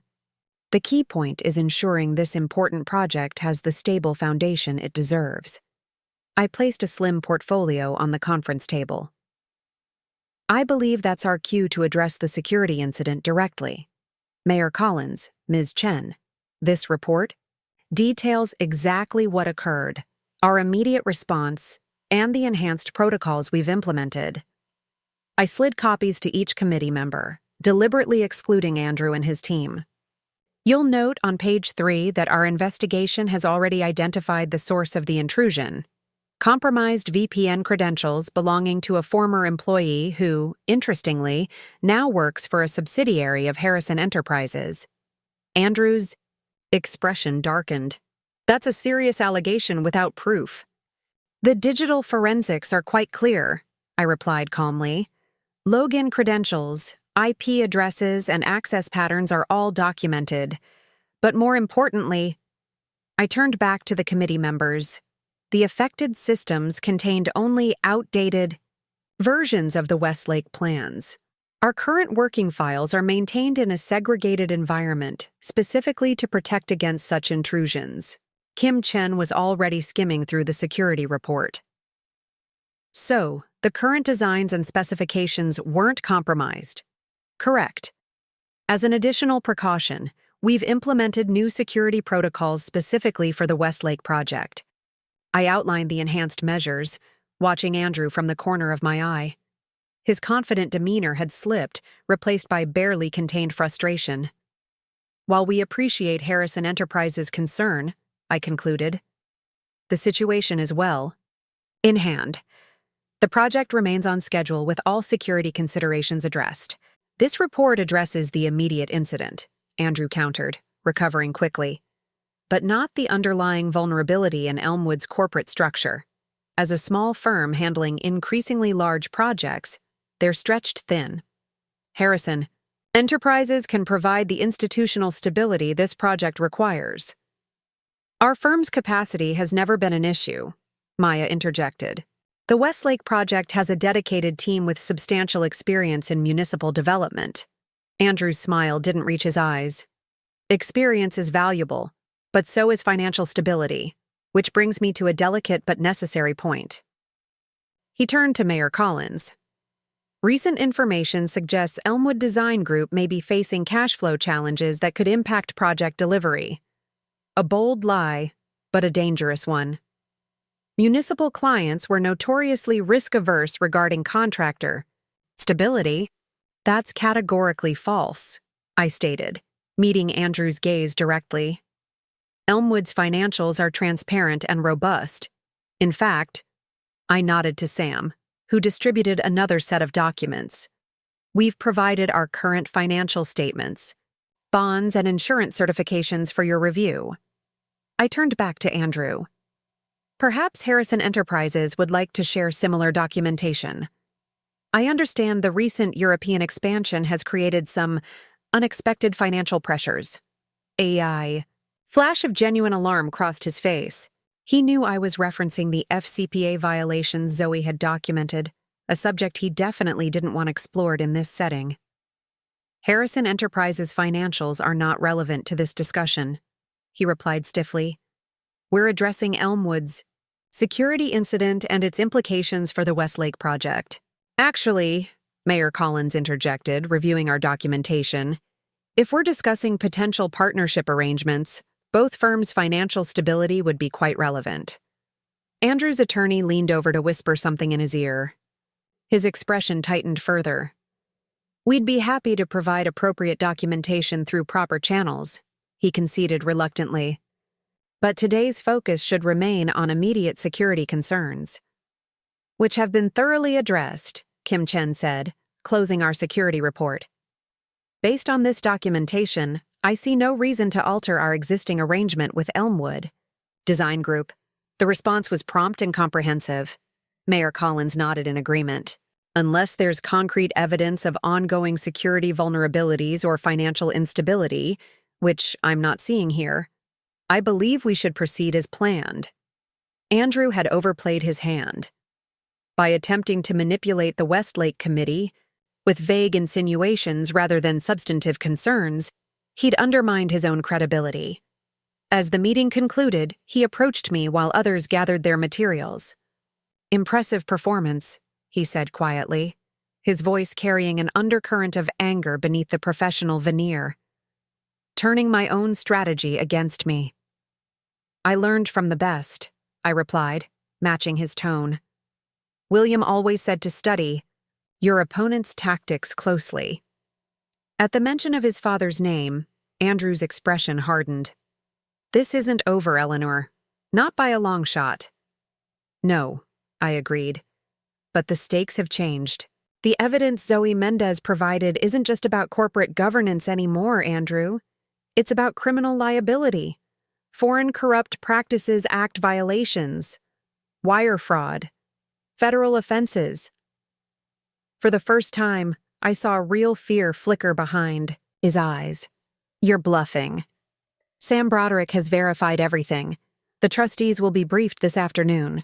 I gathered my materials, maintaining the appearance of a routine professional interaction for anyone observing us. You still have options, Andrew. Step back. Cooperate with the Financial Oversight Committee. Let the company heal. Or what? You'll send me to prison? Your own husband? I'll do what William asked of me, I said simply. Protect the company, and you, from your worst impulses, even if that means protecting you from yourself. As I walked away, I could feel his gaze burning into my back, the look of a man who had just realized the ground beneath him was far less solid than he'd believed. The battle for Westlake was won, but the war for Harrison Enterprises, and possibly Andrew's freedom, was just beginning. Their next move? Maya asked as we exited. City Hall. He'll try to discredit Zoe and undermine the evidence before the trustees see it, I predicted. Have security keep a close eye on her and make that job offer official today. And the trustees meeting? Move it up. This afternoon, if possible. We need to present the evidence while Andrew is still reeling from today's defeat. Sam nodded. I'll call Judge Rossman immediately. And Eleanor, we should discuss precautionary measures for you personally. Andrew's behavior is becoming increasingly erratic. I thought of the cold fear I'd glimpsed in Andrew's eyes when I mentioned criminal charges. Fear could make even calculated people dangerous. Arrange it, I agreed. But our primary focus remains protecting both companies from further damage.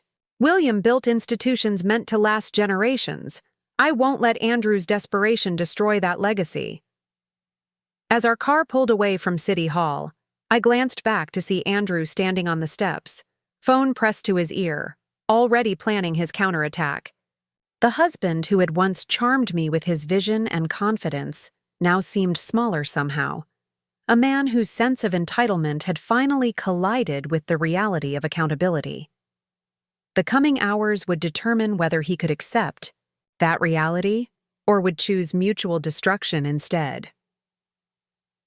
The Harrison Enterprises boardroom fell silent as trustees assembled for the emergency meeting.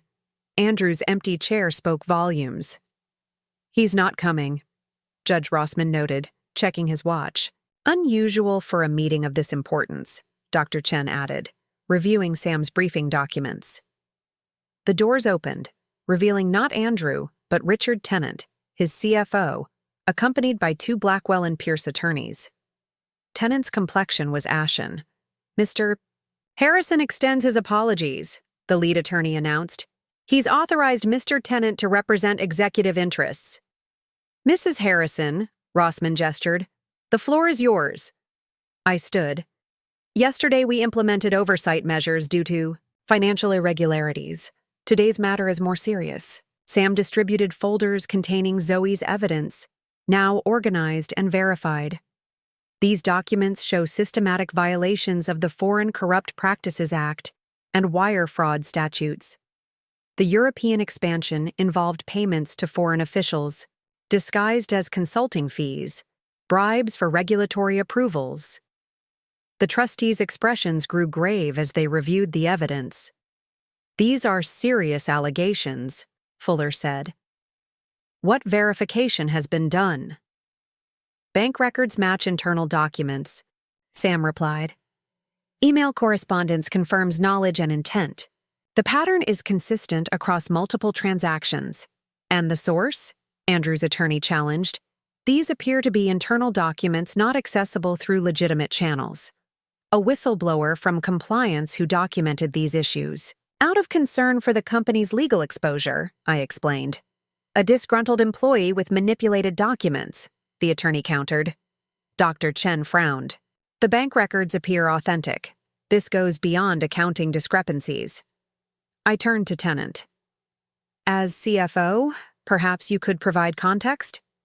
His attorney immediately intervened. "My client requires further review before commenting." "What are our obligations?" Rossman asked the Trust's counsel. "Knowledge of potential illegal activity creates legal obligations to investigate and potentially report," the counsel explained. "We have options in how we proceed," I noted. "An internal investigation, before involving external authorities. Self-reporting could mitigate penalties," Sam added, "but timing is critical."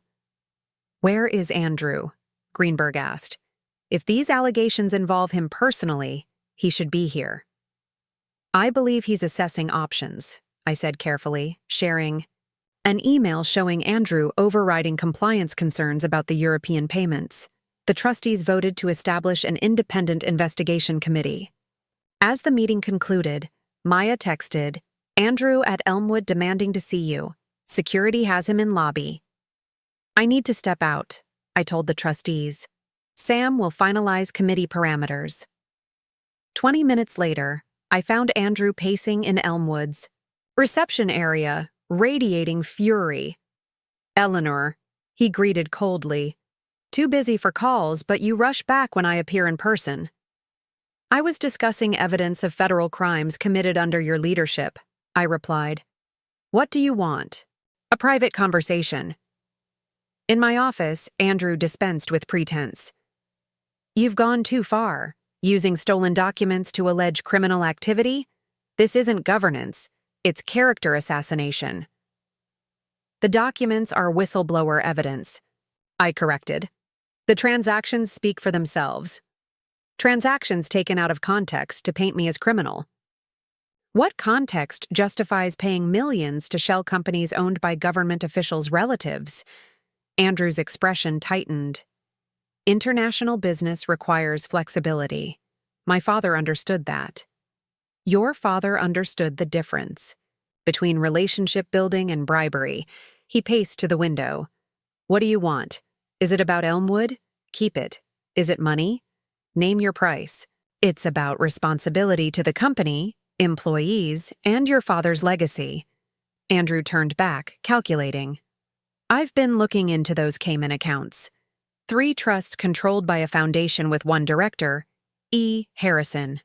Not Eleanor Morrison, but the name you took after marriage." My pulse quickened. "Your point?"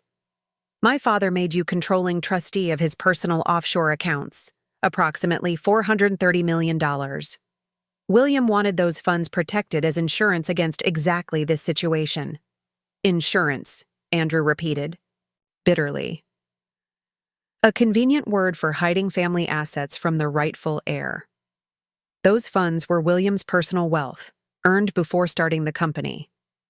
He could allocate them as he chose, to his daughter-in-law rather than his son. His voice turned accusing.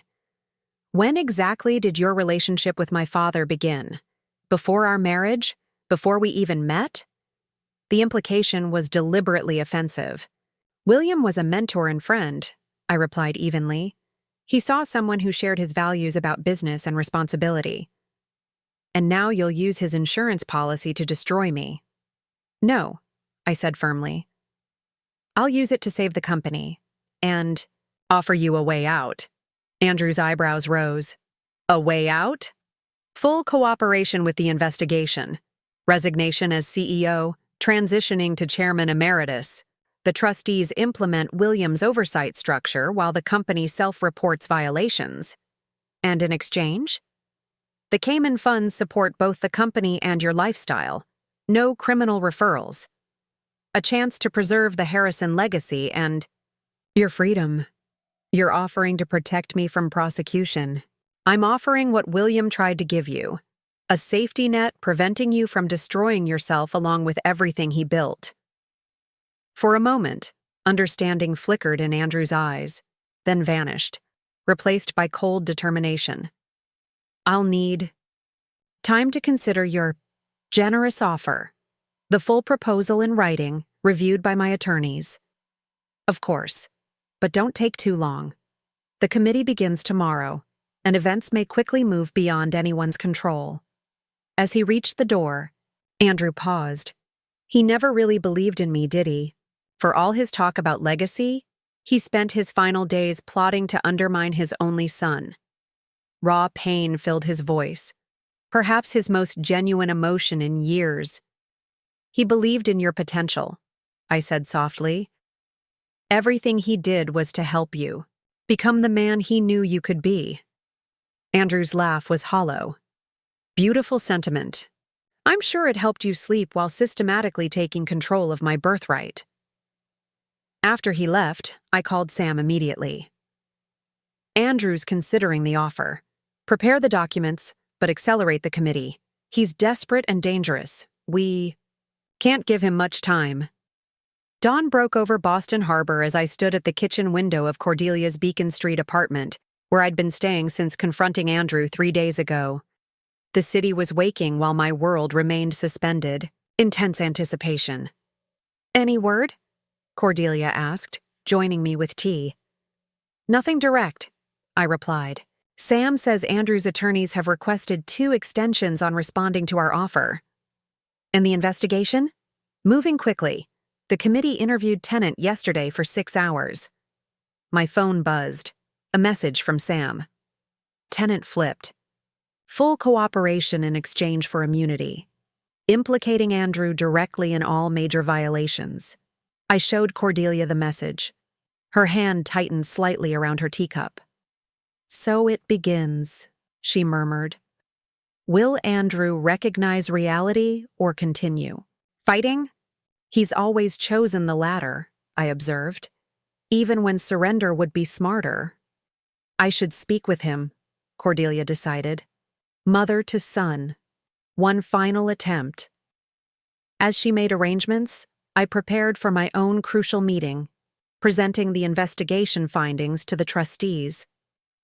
The evidence had only grown stronger, with Zoe providing additional documentation and other compliance personnel coming forward as the protective walls around Andrew crumbled. Sam met me at Harrison headquarters. Tennant gave them everything. Recordings. Of Andrew explicitly directing him to disguise payments. Recordings? That was unexpected. Self-preservation. He started recording after Warsaw when he realized how exposed he was. Sam adjusted his tie. There's more. The committee found similar patterns in domestic projects. Kickbacks to officials in 3 states. That adds potential. State charges to federal concerns. Inside the boardroom, the trustees were assembled with the independent committee. Andrew's seat remained empty. "Mrs. Harrison," Judge Rossman greeted me. "I presume you've been briefed on the preliminary findings?" "I have," I confirmed, taking my seat. Elaine Warner, the former federal prosecutor heading the committee, detailed their findings in precise language that emphasized the misconduct's severity. Bank records, emails, witness statements, and tenants' recordings painted a damning picture of systematic corruption spanning years. "In summary," Warner concluded, "we've identified 17 distinct transactions that appear to violate the Foreign Corrupt Practices Act, 12 potential wire fraud violations, and numerous securities disclosure violations. The evidence indicates Mr. Harrison not only knew of these activities, but personally directed many, often overruling compliance concerns." Silence fell over the boardroom. "What are our options?" Fuller finally asked, his earlier resistance to investigating Andrew notably absent. "From a governance perspective, immediate removal of Mr. Harrison from operational control is essential," Warner advised. "Legally, self-disclosure to authorities would mitigate potential corporate penalties." "And Mr. Harrison personally?" Dr. Chen inquired. "That's complicated," Warner acknowledged. "The evidence against him is substantial. Normally, he would likely face criminal charges." "But this isn't normal," I interjected. "The Harrison name, the company's position, potential damage to employees and shareholders, all must be considered." "Are you suggesting we cover this up?" Greenberg asked sharply. "Not at all," I clarified. "I'm suggesting we handle it to protect the company while addressing misconduct. Mr. Harrison steps down voluntarily. The company self-reports and makes restitution and appropriate governance changes prevent recurrence."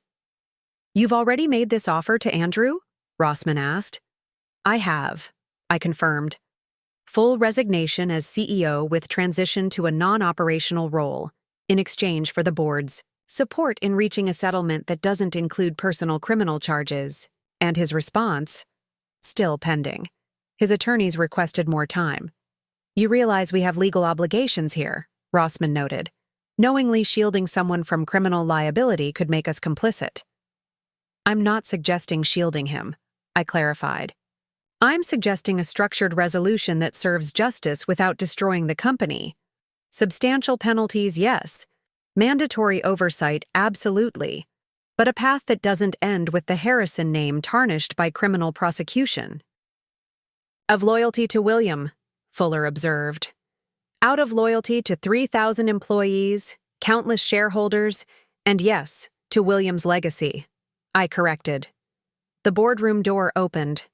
Andrew stood in the threshold, his appearance shocking those who knew him. His suit was impeccable as always, but his face showed strain.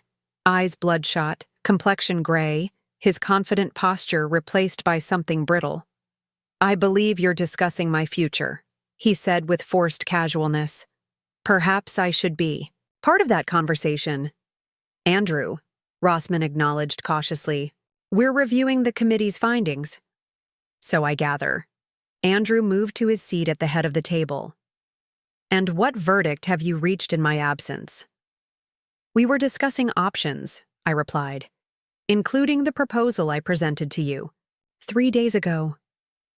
Something unreadable flickered in Andrew's eyes. "Ah, yes. Your generous offer of resignation with dignity rather than disgrace. Tell me, how did my mother respond to your planned coup?" "Cordelia understands the gravity of the situation," I said carefully. "She supports any resolution that protects both the company and you." Andrew's laugh was harsh. "How convenient that everyone knows what's best for me. My father from beyond, the grave, my wife from her position of secret authority, and now my mother joining your coalition of concerned caretakers." He turned to the committee members. "Did you enjoy combing through my business decisions, removing context to create criminality where there was only necessary business pragmatism?" Warner met his hostility with professional calm. "Mr. Harrison, our investigation followed standard protocols. The evidence speaks for itself." Evidence from a disgruntled employee who stole documents, Andrew countered. And my supposedly loyal CFO secretly recording conversations. Hardly unbiased. Bank records don't have bias, Warner replied evenly. Neither do wire transfers or emails directing concealment of payments to government officials. Andrew's composure fractured. This company operates in challenging environments. Sometimes flexibility is required for local business customs. Bribery isn't a business custom, it's a crime, Judge Rossman stated firmly. And yet my father employed similar strategies when necessary, Andrew observed bitterly. Different times, perhaps, but the same approach. Your father operated in a different regulatory environment, I reminded him. And when standards changed, he adapted. The compliance department you've been undermining was established by Williams specifically to ensure legal requirements were met. Andrew straightened, calculation replacing vulnerability. Having reviewed the situation with my legal team, I've made a decision regarding Eleanor's proposal. The room went silent. I reject it categorically, he stated flatly. I will not resign, based on selective evidence and exaggerated allegations. My heart sank. Despite everything, I'd hoped he would choose the rational path. That's your final decision? Judge Rossman asked. It is. I intend to fight these allegations through every available channel. And I remind the trustees that hasty actions based on unproven accusations could expose you to significant liability, a thinly veiled threat that seemed to land with several trustees. Andrew, I said quietly, the evidence isn't selective or exaggerated. It's comprehensive and damning. Fighting will only make things worse, especially for you. I disagree, he replied coldly. This witch hunt will collapse under scrutiny. I look forward to addressing the true motivation behind it in an appropriate legal forum. With that, he left. Well, Fuller finally said, that complicates matters. It simplifies them, Judge Rossman countered. I move that we implement the full contingency protocol, removing Andrew Harrison from operational control effective immediately. The vote was unanimous. Even his most reliable allies recognized the necessity given his refusal to cooperate. As the meeting adjourned, my phone buzzed with a text from our home security system, showing Andrew entering our Beacon Hill house with 2 unfamiliar men carrying equipment cases. He's making his move, I told Sam, showing him the alert. Whatever he's planning, it's happening now. 5 days after rejecting the board's offer, Andrew made his final desperate move. While I was occupied with the SEC's formal investigation, he accessed Harrison Enterprises' server room with an external tech team attempting to override trust financial controls. You're too late, he informed me with satisfaction when security escorted him out. The transfers are already processing. I immediately called Gerald Montgomery, who confirmed Andrew had only accessed Williams' cleverly designed decoy accounts. The real holdings remained secure behind triple authentication. It's over, Andrew, I told him later. The accounts you accessed were decoys. Your father created them specifically for this scenario. Understanding dawned in his eyes. One final lesson from beyond the grave. Andrew ultimately accepted a negotiated settlement, resigning all operational roles in exchange for immunity. He retreated to Newport while Harrison Enterprises healed under new leadership. 6 months later, as I supervised the company's recovery, Cordelia messaged, William would be proud of you, not just for saving the company, but for offering Andrew a path to redemption he didn't deserve but might eventually earn. Andrew had seen me as a possession to manipulate, unaware I controlled his trust fund. His fundamental misunderstanding had cost him everything he truly valued, the legacy he felt entitled to by birth rather than merit.